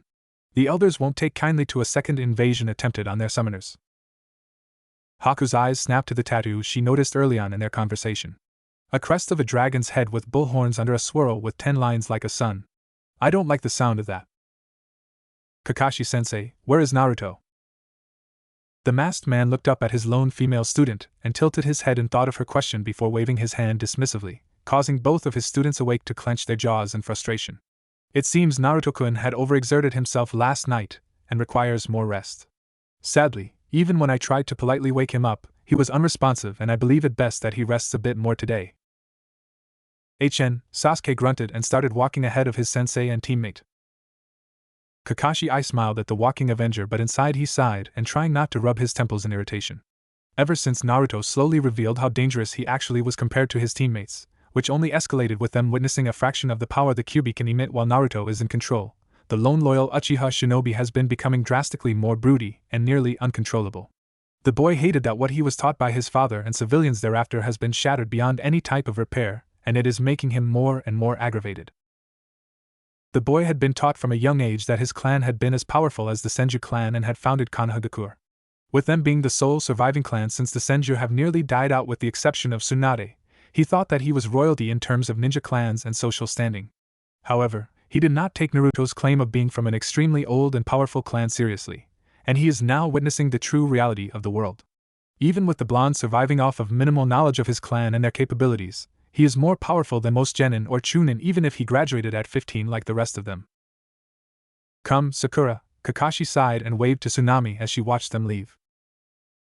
However, as he walked, he gained a feeling in his stomach that he had when things were going to go terribly wrong.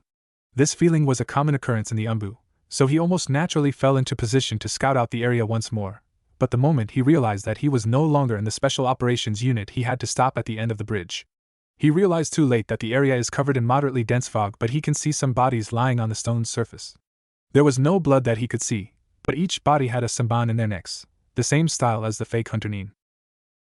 Kami, why did I choose today of all days to let you rest? Kakashi grumbled to himself at the thought of his blonde student as he watched as two figures slowly revealed themselves in the fog. It is good to see you again, Hataki, Zabuza greeted the man, but his eyes scanned around him. Where is the blonde kid? Kakashi tilted his head in mock confusion. I don't know what you mean. What blonde? Zabuza laughed deeply and held his stomach. You know who I am talking about, Kakashi. My apprentice says they saw him in the forest, and that he is doing well. So I know he is alive. All I want to know is where he is. He does not strike me as one who would miss a fight. Naruto, Kakashi groaned as he glanced at the masked apprentice. Of course, the blonde would meet and not capture the young girl, and he knew that the blonde knew who she would be because he is not that stupid. I sent him back to Konoha for reinforcements. Zabuza slapped his face in frustration. I can see I won't get a straight answer from you, so that means that my apprentice will just have to amuse themselves with your other students. Before anything else could happen, there was a bright flash that blinded the entire bridge, even though the origin of the light was nowhere near their location. It took a moment before it died down, but almost immediately the ground had rumbled and a mile away there was an explosion. That's in the direction of Gato's compound, Haka said aloud to her master. Indeed it is. I wonder what could have caused that. Zabuza cupped his chin in thought but shrugged and grasped his sword handle over his right shoulder. We will worry about that later. Let's focus on making sure we get paid. Hopefully, that blonde shows up before we finish. Haku nodded, but something deep down told her that he will be there soon. Naruto opened his eyes as he suddenly felt his teammates were no longer nearby. He was in his mind trying to heal some internal wounds he had sustained from training in Kyuubi's second tail form. These wounds are minor, mostly bruising, but left untreated can permanently damage him if he enters the second tail again. He did not want to be a cripple due to carelessness, so he slept in to do a bit of healing. Sitting up, the blonde felt a few pops under his shoulder blades and his back as he stretched before he got to his feet and rolled up his temporary bed. As he slipped on his sandals to leave through the window, he heard a crash downstairs and a scream from Tsunami. He felt for any chakra, but he didn't feel anything except for civilians, so that ruled out Zabuza or Haku trying anything while his team was away. Opening the window, he crept on the roof to where the front is and silently dropped down. Two men, Ronin, stood in the doorway. One held Tsunami to her knees by her hair, a manic grin on his face as he watched his partner approach Inari with his katana out. Now that won't do. Naruto flashed forward, easily burying a kunai into the neck of the Ronin that held Tsunami, before he moved forward again and slammed his shoulder into the last. The man had his katana raised to end Inari's life, so he didn't trust killing the man in time, so he settled with separating them. They tumbled a bit through the living room, but Naruto recovered after landing against the couch while the man bashed his head into the small end table. Inari ran to his mom, who held him protectively while crying as the fear subsided, but the boy watched as the team shinobi rose to his feet with a small glance at them. "Are you okay?" Naruto asked before approaching the man that had yet to move. "We are now," Tsunami whimpered while holding her son tighter. "Thank you?" "None are needed," Naruto answered before stabbing the man at the base of his skull where his spine met. "I do suggest finding somewhere else to stay until I handle Gato." Tsunami nodded her head and got up to lead her son away, but he refused to budge. Both she and Naruto looked at him to see him shaking and fighting back tears, but his face contorted into a pained expression. "I am sorry for doubting you. I'm sorry for being mean. Even after all of what I have said, you still saved me." Naruto smiled softly and approached the boy that is now wiping his face of the tears that now continuously fell. He wiped his hand of the blood before ruffling the child's hair with affection. "It's okay, Inari. I know what loss and pain can do to a person. I will still give my life for your and your village's safety. But right now, I need to go make sure Gato doesn't do this again." With that, Naruto left and jumped into the trees, and began running for the last and most guarded compound in Wave. It is also the main hub for all of Gato's shady dealings in this area, and the blonde avoided it in favor of giving the man a headache by dismantling his various operations. But after this cowardly attack, the blonde has no hesitation about what he is about to do. As he neared the area, he dropped into a clearing he found while scouting the area 2 months ago, and when he sensed he was alone, he cut his finger and ran a trail through the tattoo on his arm. Uzumaki Summoning Contract, Ancient Beasts, Betelgeuse. With a flash of light and a new scorching temperature, the summoning smoke cleared to reveal the creature. With a bulky upper body and covered in thick, metallic-like scales with a bronze sheen, this creature is unlike anything else seen around the world. Its underside is lined with protruding scales that are orange and white from the superheated temperature they exuded. With a 15-foot wingspan, it is about 25 meters in size and towered over the blonde.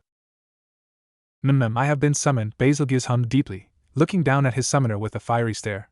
"What do you need, guardian?" "Destruction," the blonde answered, pointing in the direction of the compound that can be seen. "I want that place reduced to rubble with no survivors." Betelgeuse grinned and leaned towards his summoner, breathing a gray smoke as he did, before saying, "It will be done," and then took flight. The explosion that resulted and subsequent minor ones that nonetheless shook the ground is what Naruto's team, Zabuza and Haku, felt in their standoff, and it would be a few moments later when Naruto gained the prize he wanted. Naruto had entered the compound, killing any survivors that were being burned alive, as he made his way for the safe room his target would be hiding in. He scouted this area plenty of times, and Gato spared no expense on expensive safety features on his personal home. The feature unique to this estate is that the moment there is any type of breach, whether done by explosive or by chakra, the room in which the short mogul did his business would be sealed tighter than a shaman's vagina. However, Uzumaki Fuinjutsu was capable of such things. Reaching a steel door with no handle, he felt the surrounding wall to sense the same metal protecting the rest of the room's surface. Taking out a small pot of ink and a brush, the blonde went on with his meticulous work without looking away even as Betelgeuse approached from behind. If he had looked, it would have been amusing to see the large beast casually destroying the corridor as he approached. The blonde finished the seal before pressing his hand to the center and channeling some chakra into it. It flashed purple before, with a muffled explosion, the steel door that is covered in seals crumbles to the ground as if a dirt wall. The blonde brushed his hands together as he entered, finding the man alone and cowering behind his desk. It seems that he was alone when he was unexpectedly locked inside. "It's like opening a present," Naruto grinned as he slowly approached the side of the room so the short man could get a good look at Betelgeuse from the doorway. "You messed up when you sent your 2 Ronin after my client's family, Gato.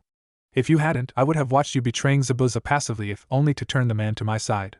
You would have still died, but at least you would have lived longer. But we all choose our end and how we go, so I guess I can't fault you for trying to fight to the bitter end." Whatever you're being paid, I'll double it." The short man tried to put on a confident face as he glanced at Betelgeuse and then back at the blonde. "No, triple. Kill Zabuza and his apprentice, and I will pay you to leave." Naruto sighed as he dropped the bottle of expensive liquor after looking at it, turning around without care that he just made a mess of the floor. His face went from a frown to a grin, and he chuckled as he approached the man. "Don't worry, I won't hurt you. Your death is not my revenge anyway." The man cowered before the world went blank when the blonde demon was at arm's length from him. Both Kakashi and Zabuza gasped for air as they stood away from each other, each of them sporting wounds from their aggressive fight that left them both exhausted.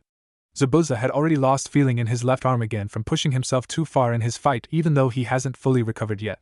Kakashi can no longer use his Sharingan as it has drained him of his chakra to the point of nearly passing out, and he is bleeding under his flak jacket from a nasty cut he got from Kubikura Bocho. This is the fight I was looking forward to in the beginning, Zabuza chuckled breathily as he hunched forward on his sword. Only thing more concerning than either of our deaths is the fact that the explosions have stopped for a bit now.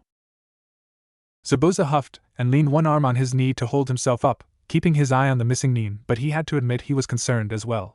In the beginning, he had no time to sense to see if Naruto was alright before engaging in the fight, and now he is too tired to even try such a thing no matter how concerned he is.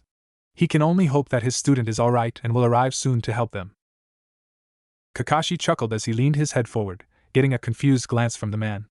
Don't mind me, just feeling horrible that I'm thinking about how much I could use my student's help right now. Zabuza chuckled before coughing violently. Your student sure is something. And to think I had hope about your Uchiha being just as good. Sure enough, both men looked to see Sasuke on his knees fighting to stay in the fight against Haku. He is outmatched in speed and experience, and he had been unable to make a single dent into any of the ice mirrors that prevented his escape. Haku had grown bored of him since the beginning, disappointed that the blonde was not there to fight, and had since only attacked the raven-haired teen when he tried to fight her. So long as he stayed down, she did not hurt him. But he was stubborn like the rest of his family. Except for his older sister and cousin Shursui. You guys couldn't wait an hour before tearing into each other.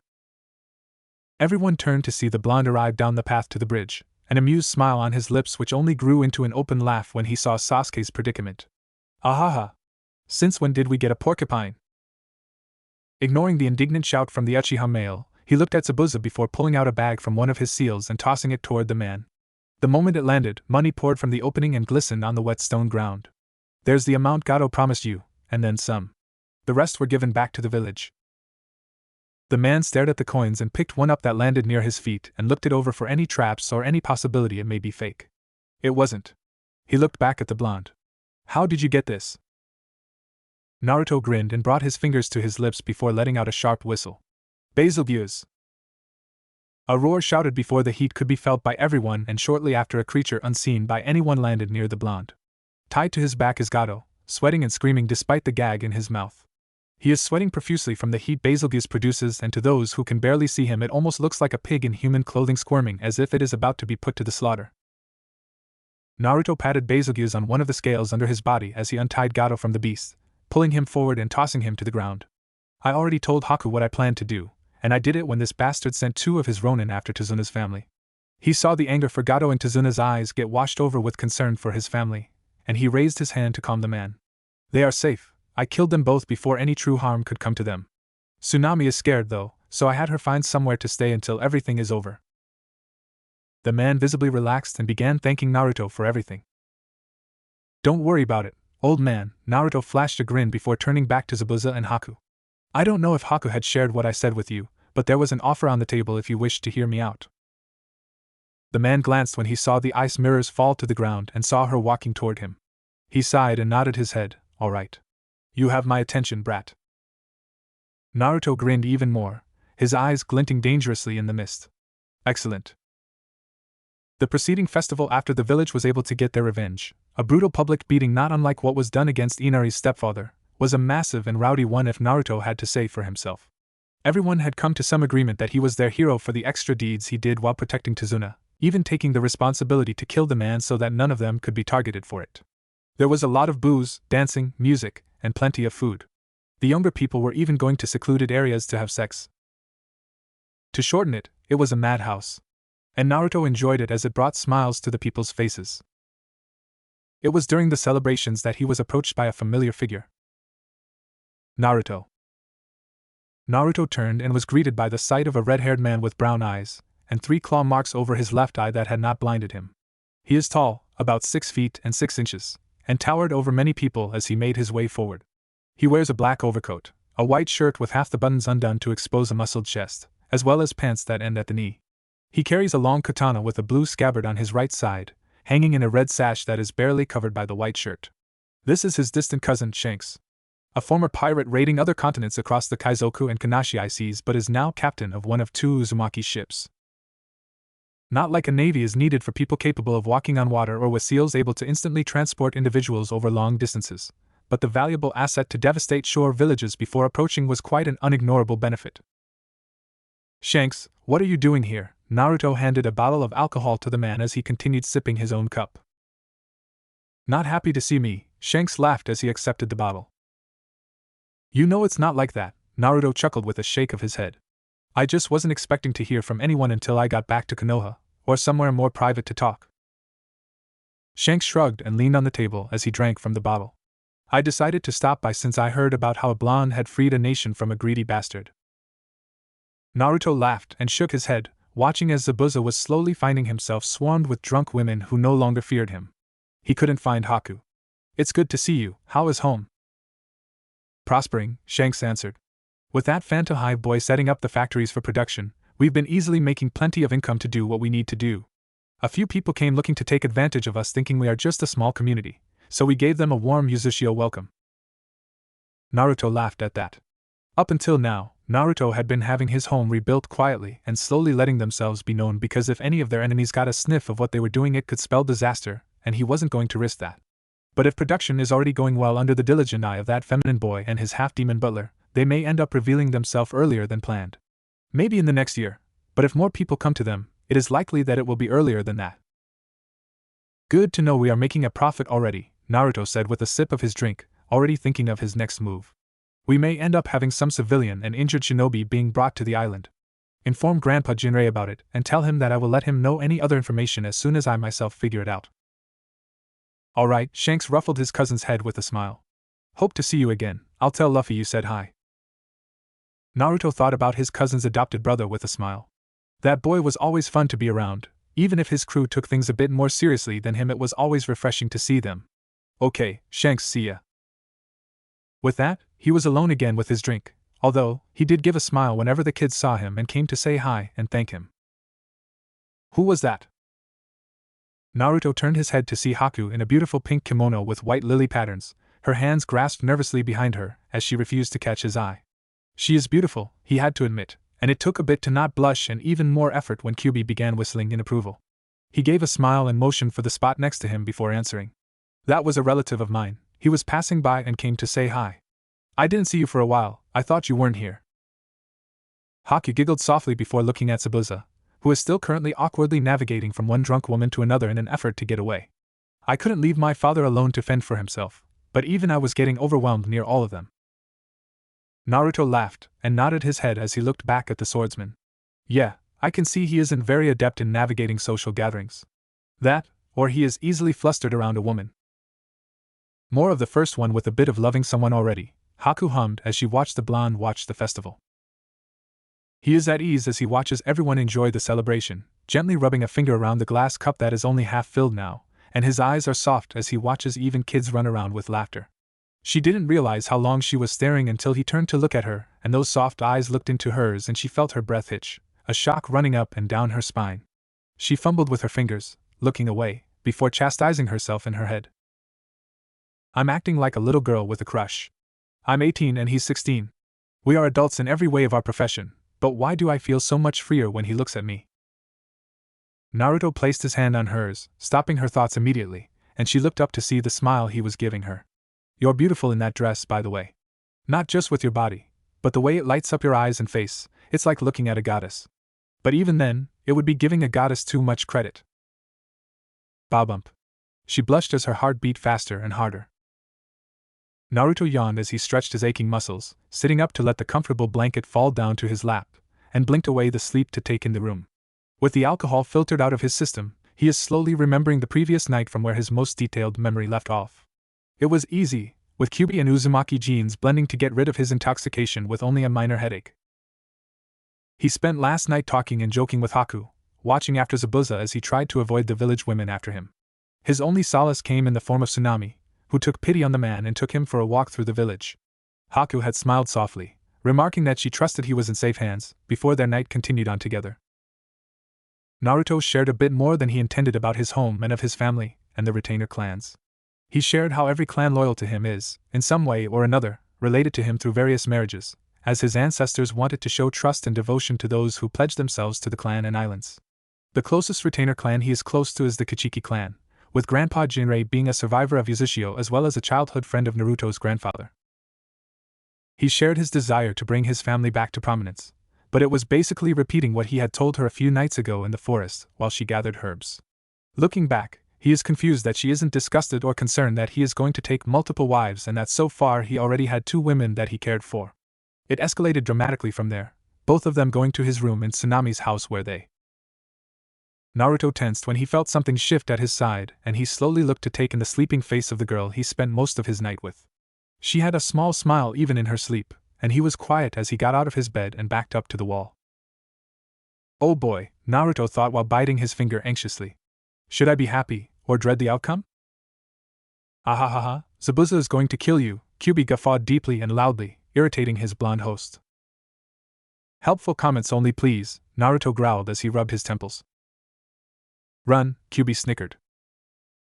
Naruto slapped his head and wondered if he was going to have to deal with Kyubi's teasing any longer. The door opening to reveal his sensei and Zabuza was his answer, one looking amused while the other looked absolutely livid. You get one chance to guess who is which. So as I was saying, Kyubi spoke to Naruto loudly despite there being a reigning silence in the room. Run, bitch, run! Naruto, Kakashi said his name full of amusement as Zabuza shook in anger. I'm guessing you had a good night? Naruto pointed to the missing Nin accusingly. Zabuza fuck Tsunami. I will not be judged by him. You son of a dash! Finish that, I dare you! Naruto and Zabuza were now sharing a glaring match, but their yelling woke up Haku, who is still tired from the previous night. And sore. Kami, was she sore? Morning, Haku-san, Kakashi said cheerfully, even if her awakening did not prevent the man and teen from glaring at each other. You can take that blanket to my room to get changed. I don't think Naruto-kun or Zabuza-san will be moving from their task anytime soon. Haku blushed a deep red, even her freckled chest turning red from how embarrassed she is, before nodding and hastily grabbing her clothes before leaving. Kakashi sighed and looked at the 2 men. Alright, you two, that's enough. You're not a child, Zabuza, and Naruto, you aren't one much either. I'm 16, Naruto argued with a frown, crossing his arms with a slight pout. I'm not that bad that Haku being with me is the end of the world. Zabuza pinched the bridge of his nose and fought the instinct to wring the blonde's neck purple. Listen, kid, she's like a daughter to me. She showed no interest in boys, more in girls, but that's beside the point. I care for her, and I like you much more than others that she could have fallen in love with, but it is something I was not prepared for waking up this morning. Naruto nodded his head with bright eyes. I get it, if I want to have sex with Haku I just have to get you laid too, and then you won't care. Fuck, holding himself back, he's gonna strangle this kid. Come here, Zabuza shouted, lunging for the boy's neck. Naruto, Kakashi pinched his own nose before leaving the 2 men to sort themselves out. He tried his best so he can't be blamed for whatever shape they calm down in. He will just make his student clean and fix any damages. It had taken the 2 a while, with quite a few shouts and destroyed property, before either of them calmed down enough to actually sit down with the rest of the household. Kakashi had Haku come sit with his team and Tazuna's family until her father and lover finished their dispute, but he took his chance to do some harmless teasing without pushing it too far. By the time the 2 came down, breakfast was finished being made and everyone was sitting at the dining room table. Are you 2 done? Kakashi asked without looking up from his book. Yes, both men grumbled, but they elbowed each other like kids until they sat down at the table. Haku hid a laugh from the 2, but she was happy that Zabuza didn't kill the blonde. She likes him, so she would like to keep him breathing as long as possible. Of course, over the course of the breakfast, the topic of their departure came up from Tazuna, who is surprisingly very sober. Are you sure you have to leave tomorrow? You can't stay for a few more days? Kakashi shook his head with a small smile. We have to get back to Konoha to debrief the mission. It is also getting close to the exams. While the other 2 seemed a bit confused, Naruto was not, as he was hoping that they could participate in the exams. They're fresh out of the academy for the most part, so it was unlikely they would be approved, but if he pushed Hiruzen enough he might cave and make an exception. He also heard that this will be one of the first exams in nearly a decade where all large shinobi villages will participate. That is sad, but we understand, Tazuna sighed before reaching into a sack on the ground and handing it to Naruto. You never brought it up, so I assumed you had forgotten, but this is what my friend left. It's sealed from what I could tell, so I have not seen what's inside, but I believe it is a weapon. Naruto took it with a nod and placed it in his pack as he was in no rush to look at what was inside. Appreciate it, old man. So, while on the topic of leaving, Kakashi started before looking at Zabuza. Where will you be going? The kid offered us a place on his island, Zabuza answered before Naruto could stop him. The blonde looked up at the swordsman with a look that basically just said fuck it all before he looked at his sensei's confused stare. Sakura looked confused but did not vocalize it while Sasuke rolled his eyes without believing anything. Zabuza smirked and acted shocked. Was that a secret? Naruto sighed and shook his head. I would have liked to have more time to explain, but thanks for speeding up the process. No problem, kid, Zabuza chuckled. This is why you have no eyebrows. The man twitched and looked ready to fight Naruto again but was held back by Haku. Naruto smirked in triumph before turning to his sensei. Yeah, I offered them a place on a large archipelago. Who would give you an island? Sasuke scoffed. It's called inheriting it from my dead clan, Naruto bit back, giving a glare to his moody teammate. Go eat chocolate while on your period, bastard. Enough, Kakashi sighed before his students could go any further. Naruto, that island is in ruins. No, it's not, Naruto answered immediately. I have been rebuilding it. Aji-sama knows that I have been funding something big, he just doesn't know everything going on. Although, now that you know, and I'm sure you will include it in your debriefing how our former enemy is now living on my island, I will have to share the rest of what I have been doing with him. The man shook his head and decided to tackle that news when it came up next. Preferably, with the Hokage around. Be careful. Protection is not a foreign concept to me, Kakashi-sensei, I just choose when to acknowledge it. Naruto gave a not-so-subtle wink to Haku before laughing at her blush and the swordsman's twitching. I'm gonna kill you, Zabuza roared, which only made Naruto laugh louder. Naruto walked on a trail through the forest before coming to a familiar clearing, the farm, with the house now completely burnt down. The blonde followed the trail to an oak tree that stood tall, finding 5 graves. The headstones didn't have any names or anything, but he knew who they were for all the same. Kneeling down, Naruto cleared a few fallen twigs and leaves from the graves, brushing off the headstones as well. He just looked at them, his eyes going back to the middle one as tears started forming. I'm going to be leaving today. My team and I completed our mission. The village is finally free. Naruto took a shaky breath as he wiped his eyes. I want you to know I made the bastard suffer. I finished off Gato and everyone can have peace, again everyone but you. The blonde hung his head as he cried now, his body shaking as he fought the sobs from escaping. I'm sorry I couldn't hold on to my promise.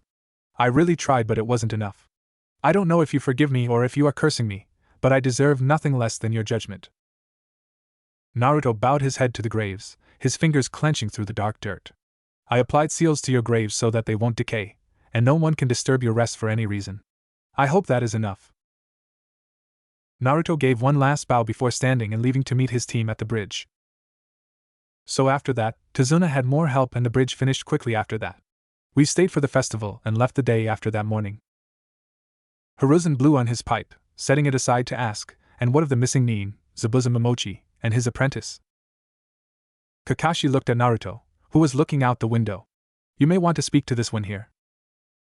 Privately, if possible, Hokage Gigi. Naruto glanced at his 2 teammates, who were barely paying attention. What I share is private clan business, I'm sure you understand. Hiruzen nodded his head and waved his hand. Your team is dismissed, Kakashi, they may leave. You and Naruto will stay, however. Kakashi nodded his head and led his students out of the room, both of them torn from being grateful that they don't have to stand there anymore and curious of why Naruto was staying. Nonetheless, they followed their sensei and Hokage's orders and left without much fuss, even if they wanted to. Now, Naruto-kun, please explain, Hiruzen waved his hand. Zabuza and Haku, his apprentice, were given an offer on behalf of myself as head of my clan, which is not stationed inside of Konoha. As such, I did not need to consult with my sensei about my decision, and when they accepted I gave them a location to go to so that they will be taken care of. Hiruzen listened silently. Where is your clan situated? You and I both know that your clan, at most, is scattered to the wind, and your old home was destroyed just as long ago. For the last 7 or so years I had come in contact with retainers of my old clan, and they found that I am the closest related to the previous royal family prince. As such, they pledged themselves to me and do as I say. I respect the old man of the clan, as he was alive and the childhood friend of my great-grandfather, and he survived the Uzushio massacre. Naruto pulled out a scroll that he was handed as soon as he got to the village from one of his shinobi. This scroll is the latest update from them. I already looked it over and found it safe to share without revealing any private information. Hiruzen took the scroll and read the contents of the scroll, his eyes the only thing to show emotion as he found his eyebrows rising. I see, so this is where your funds have been going. Naruto grinned as he accepted the scroll back. I have, and now I am self-sufficient.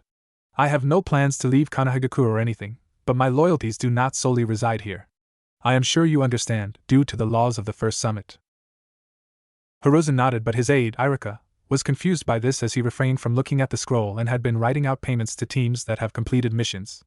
A shinobi cannot have any loyalties to any other village, rival, or ally. It causes a conflict of interest. For the most part that would be true, sensei, but during the first summit, it was deemed necessary for clans to maintain a bit of autonomy, or there would be difficult to keep them loyal to the village.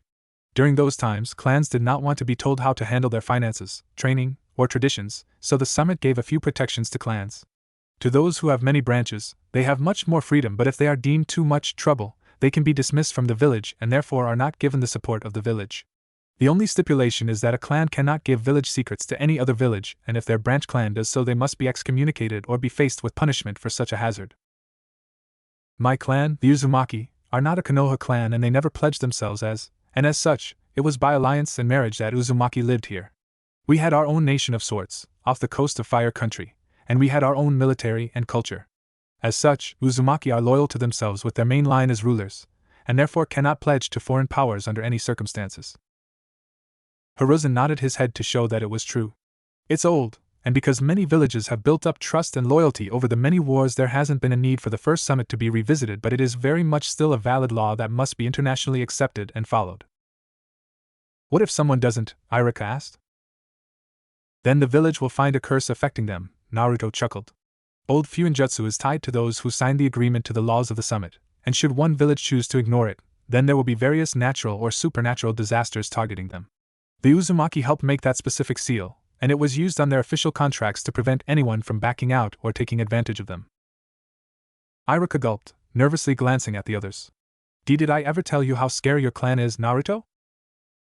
No, but that's alright because I already knew that, Naruto grinned back. Now, if that's all, I have a few meetings I must attend today and also avoid a horny snake woman that has likely heard I am back in the village. Take care, Naruto-kun. Hiruzen gave his farewell as the door closed, and he turned to Kakashi. I'm sure you still want to talk about the exams. Naruto walked through the streets of Konoha towards the interrogation and torture office to see Ibuki about the picture, making sure to keep a watch out for a purple-haired woman that will surely find out that his team had finally arrived. He wanted the game of cat and mouse to go on a bit longer, if only because he wanted to see what lengths the woman would go through to get to him, but also because he wanted to get the important stuff out of the way before he had some fun. It wouldn't do for him to forget his duties and goals as Uzumaki. Ah, you're back, Naruto heard from his left and turned to see the man he was just about to look for. Ibiki is in his trademark bandana and trench coat, but he sat at an outside dining table with a scroll in his hands and a cup of tea, and a plate of pastries. He looked normal rather than the grizzled chief interrogator that has been the scariest man alive to anyone that had the misfortune to enter his care. But Naruto understood better than anyone that you can't be who you need to be all the time, so he can appreciate meeting a man like this instead. Hello, Marino-san, mind if I join you? Not at all, Ibiki motioned to the chair across from him before turning back to his scroll. You took longer than you said you would. I almost thought you were never coming back. Naruto laughed and gave a smile to the man. The mission went from C to A so quickly that we had to be even more careful. Thankfully, everything went well and we came back in time for the exams. I've noticed quite a few foreign shinobi walking around. Ibiki nodded with a sigh. The necessary patrols and watch to make sure nothing happens has been giving me a headache. Already detained a foreign shinobi because he got in a fight with one of our civilians. Naruto shook his head with a frown. I can't understand some people. Anyway, I know you're busy, so I will cut to the point for you. Did you find out anything about that picture I gave you? A name or location could help immensely. Ibiki nodded and reached into his pouch and pulled out a small scroll and handed it to the young blonde. This came about 3 hours ago from the daimyo's head scientist. When Naruto took it, he continued. The basic explanation is that it is a research facility looking into creating its own summonable creatures. She is the lead detaining personnel that is meant to stop anything from going awry. Her name is Anoka, no last name, but due to some irregularities I think she is related to you. Irregularities how? Naruto asked while pocketing the scroll after taking a brief look through it. Enhanced chakra, a sensor, and a natural with Fuinjutsu, Ibiki answered and gave a look at Naruto. I have no need to know why you wanted to know about her and the island, as I am sure it is something simple like finding your lost family. For that, and my respect for you, I will not ask anything about your reasons and such. I appreciate it, Marino-san. Naruto bowed briefly before standing up. Before I leave, have you seen or know where Anko is? She will be getting off her shift soon, Ibiki answered without looking from his scroll. Understood, Naruto smiled before walking off. Anoka is likely related to me, and she is on a remote island between Kirigakure and the mainland. The island is protected by the Fire Daimyo. If we do anything wrong or show any type of aggression, we may very well be inciting a war with the royal family. Good thing we will have the Whirling Tide unit to handle it. The Whirling Tide is a nickname for a branch in the Uzumaki shinobi forces since centuries before the formation of hidden villages, and they specialized in kidnapping and small group rescues in hostile territory. They were especially invaluable during the First Shinobi World War when many villages and foreign powers wanted the Uzumaki blood for their own. Many women had been kidnapped and forcefully raped, and most of them had been rescued and taken back home where they either gave birth and created a branch line, a separate clan, or aborted the fetus. The people that could not be saved were few, and that is mostly because their names had been changed and hidden, causing difficulties to launch a rescue operation as they did not want to risk getting the wrong people. One family thought to be a descendant of such Uzumaki blood is the Terumi clan in Iwagakure. Just before the Second Shinobi War, they suddenly had an entire generation with unique Kekei Genkai, lava boil, sensors, you name it, they started gaining it. Uzumaki blood can be the only explanation. Deciding he will use the sealed message book to contact Jinrei, he put the thought to the side as he reached his next location, the bounty office of Konohagakure. It was controversial to have this organization inside Konoha. As a shinobi village, it created problems, as many shinobi in the ranks have high bounties on their heads for some reason or another from other nations. However, to operate in the village they cannot issue or accept the bounties of native shinobi unless they are missing nin, and even then they are having to notify the Hokage offices whenever a bounty has been cashed in. Because of the stipulations, it isn't the most popular in terms of bounty offices compared to those around the continent, but they are still pretty busy most of the time. The store is run by 5 individuals but is particularly owned by one of Naruto's cousin clan's descendants, Paul Greyrat, the son of a surviving Uzumaki retainer, a bounty hunter who is one of the only non-shinobi to have reached S rank, and a master of 3 sword styles. He has 3 children and 2 wives. The other 5 who staff the bounty office are his previous traveling companions, altogether being A rank or S rank people. One is Paul's first wife, Zenith Greyrat, who is skilled in old ways of healing that were lost to time upon the advent of chakra thousands of years ago. The only place that trains these mystical arts are in the unexplored regions far east beyond Water Country, where the only place even remotely explored is Sky Country. Zenith is from a further nation called Demon Country. The mother of 2 of Paul's children, with the oldest, Rudius, being a good kid around Naruto's age, and her youngest Norn, an adorable girl 10 years younger than her older brother in Naruto, also has a crush on the blonde. The second is Ghislaine Dodolia, a half-human half-feline woman from Claw Country, which borders Sky to the east. She is an experienced swordswoman, but her thirst for action and testing her abilities makes her restless at the simple life, and she often goes on bounties herself to sate the desire. She is an aggressive and impassive individual, which causes Paul to refer to her as a meathead, but it is a considerable improvement from what Naruto heard, hearing that she was a very violent person who bullied a brother she has no longer seen in nearly 20 or so years, which is also the cause for why she left her village and was found by Paul.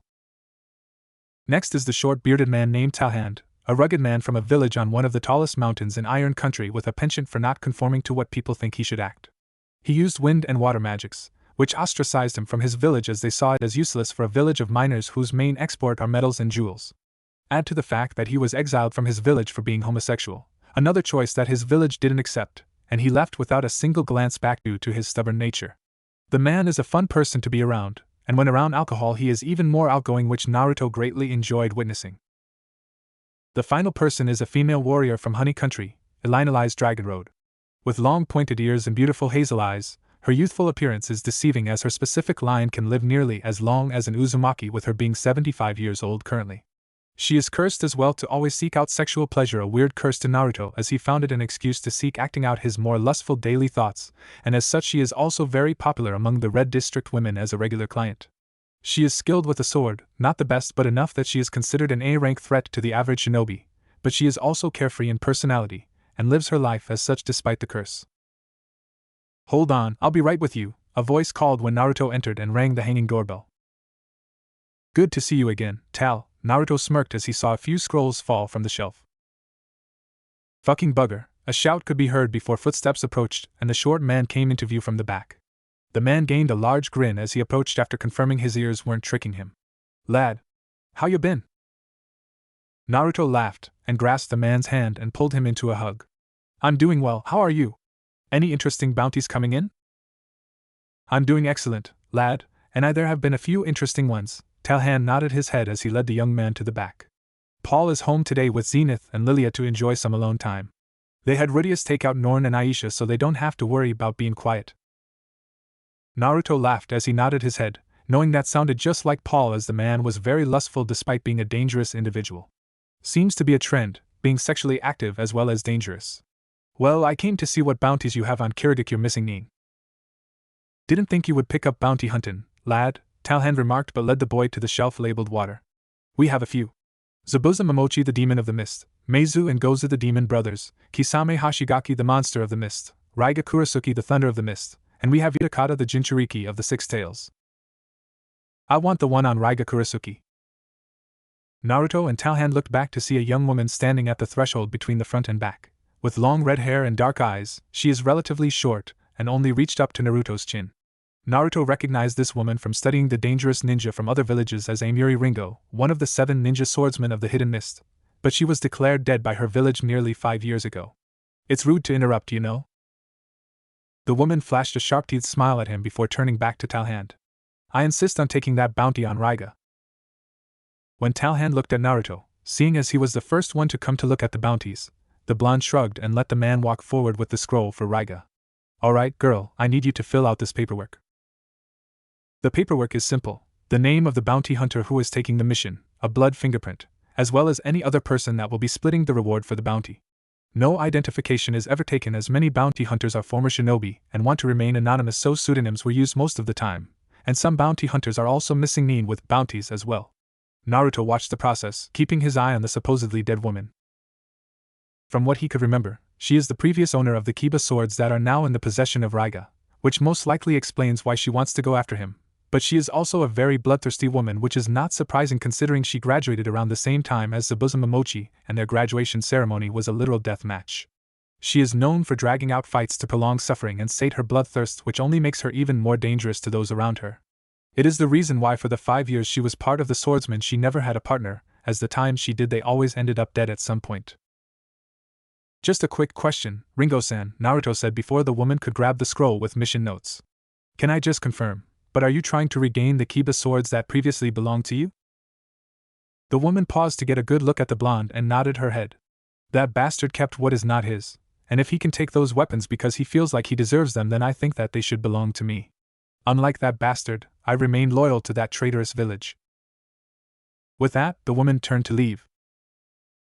But before the woman could open the door and leave, Naruto stated one last time, if you ever need a place to settle down and do your business, whatever it may be, seek me out here again and I will give you an offer too good to refuse. At the woman turning to look at him, he flashed a bright smile that spoke of no deceit before she grinned and turned to leave without a second glance. Talhan chuckled at the blonde. Now that the Missy is gone, is there anything else needed? Just turning in the bounty for the demon brothers, Naruto said as he pulled the scroll from his pouch that he took from Kakashi to cash in. Split it 4 ways, my team and I took them down together. The short man nodded and went to do as needed to confirm their identities and divvy out the payments. Just one moment, lad. Knowing that he will be waiting for half an hour at most, Naruto went to sit in the small lounge area. He had just sat down when the door opened. Uncle Tal. Naruto laughed as he heard the young girls' voices, and just as he expected, Aisha and Norn came rushing in. Girls! Look how big you are! The girls gasped and ran at Naruto just as Rudius walked inside, tackling the sitting Uzumaki with a squeal. Naruto! Ha ha ha, Naruto laughed as he hugged the girls that were strewn over him. It's good to see you. How have you been? Staying in trouble, I hope? You mean out of trouble, Rudius corrected with a grin. I meant what I said, Naruto smirked at the boy. How have you been, Rudy? Still learning with Mom, but hopefully I will be able to go traveling soon. Naruto nodded his head in understanding. You'll get there, don't worry. You're headstrong. Naruto, don't ignore us. Naruto laughed at the young girls' pouts and hugged them more. I could never ignore you, girls. Good. They shouted with proud grins. Naruto shook his head in amusement and listened to the girls tell him all about what they've been up to lately, mostly small things like learning the basics of magic and being a maid in Aisha's case, and he listened attentively while also asking Rudius about him. He is more simple, as he is being trained by his father to wield a sword in one of the styles while his mother taught him more magic. All set, lad, Talhan said as he came to the front but stopped when he saw Paul's children. Kids, what are you doing here? We came to visit you. Aisha giggled as she and Norn approached the man to give him a hug, getting a small one in return as he still held the 4 bags of money. Here, lad, Talhan said as he handed the gold over. Thank you, Tal, stay safe girls, Rudy, Naruto waved before leaving. Naruto took the time to walk to each of his teammates' places to give them their gold. He gave Sakura's father the money as he was the one to open the door. However, looking for his male teammate quickly got annoying as the Uchiha district is a ghost town and he couldn't find the Uchiha at the main house or any of the nearby houses. It was clear the boy wasn't there. He decided to leave the money and a seal on the door to the main house that seemed the most used that would activate upon opening and triggering the seal parameters. He wasn't going to go on a manhunt for his emotional teammate, and made his way to Kakashi's place, which resided in the middle of the southeast district, close to Anko. I wonder if she will see me by then. Naruto chuckled to himself at the thought of being found by the woman. He had heard Kyubi chuckle rather mischievously before he felt a few pairs of eyes on him. While that is not much for concern, as many villagers still stared at him with that awe they gave Sasuke after the Uchiha massacre that sickens his stomach, what does concern him is the amount of killing intent he can sense directed at him. Interesting to feel hate for you specifically after so long. Indeed, the last time we felt this kind of intent was before I revealed my heritage. Naruto decided to let this play out and continue his trek for his sensei's home. He was a block away before he felt their chakra flare slightly, and he jumped to the side to avoid the shuriken aimed at him. He moved again to avoid a water bullet and backflipped to avoid an earth-binding technique. He looked up to see 3 individuals on the roof of the building opposite him. They held no village insignia, but from their uniform, he can tell they are from Iwagakure. You know, discarding your headbands just to fight me does not prevent us from knowing who you are. Shut it, bastard, one of them shouted before moving forward to engage Naruto in taijutsu.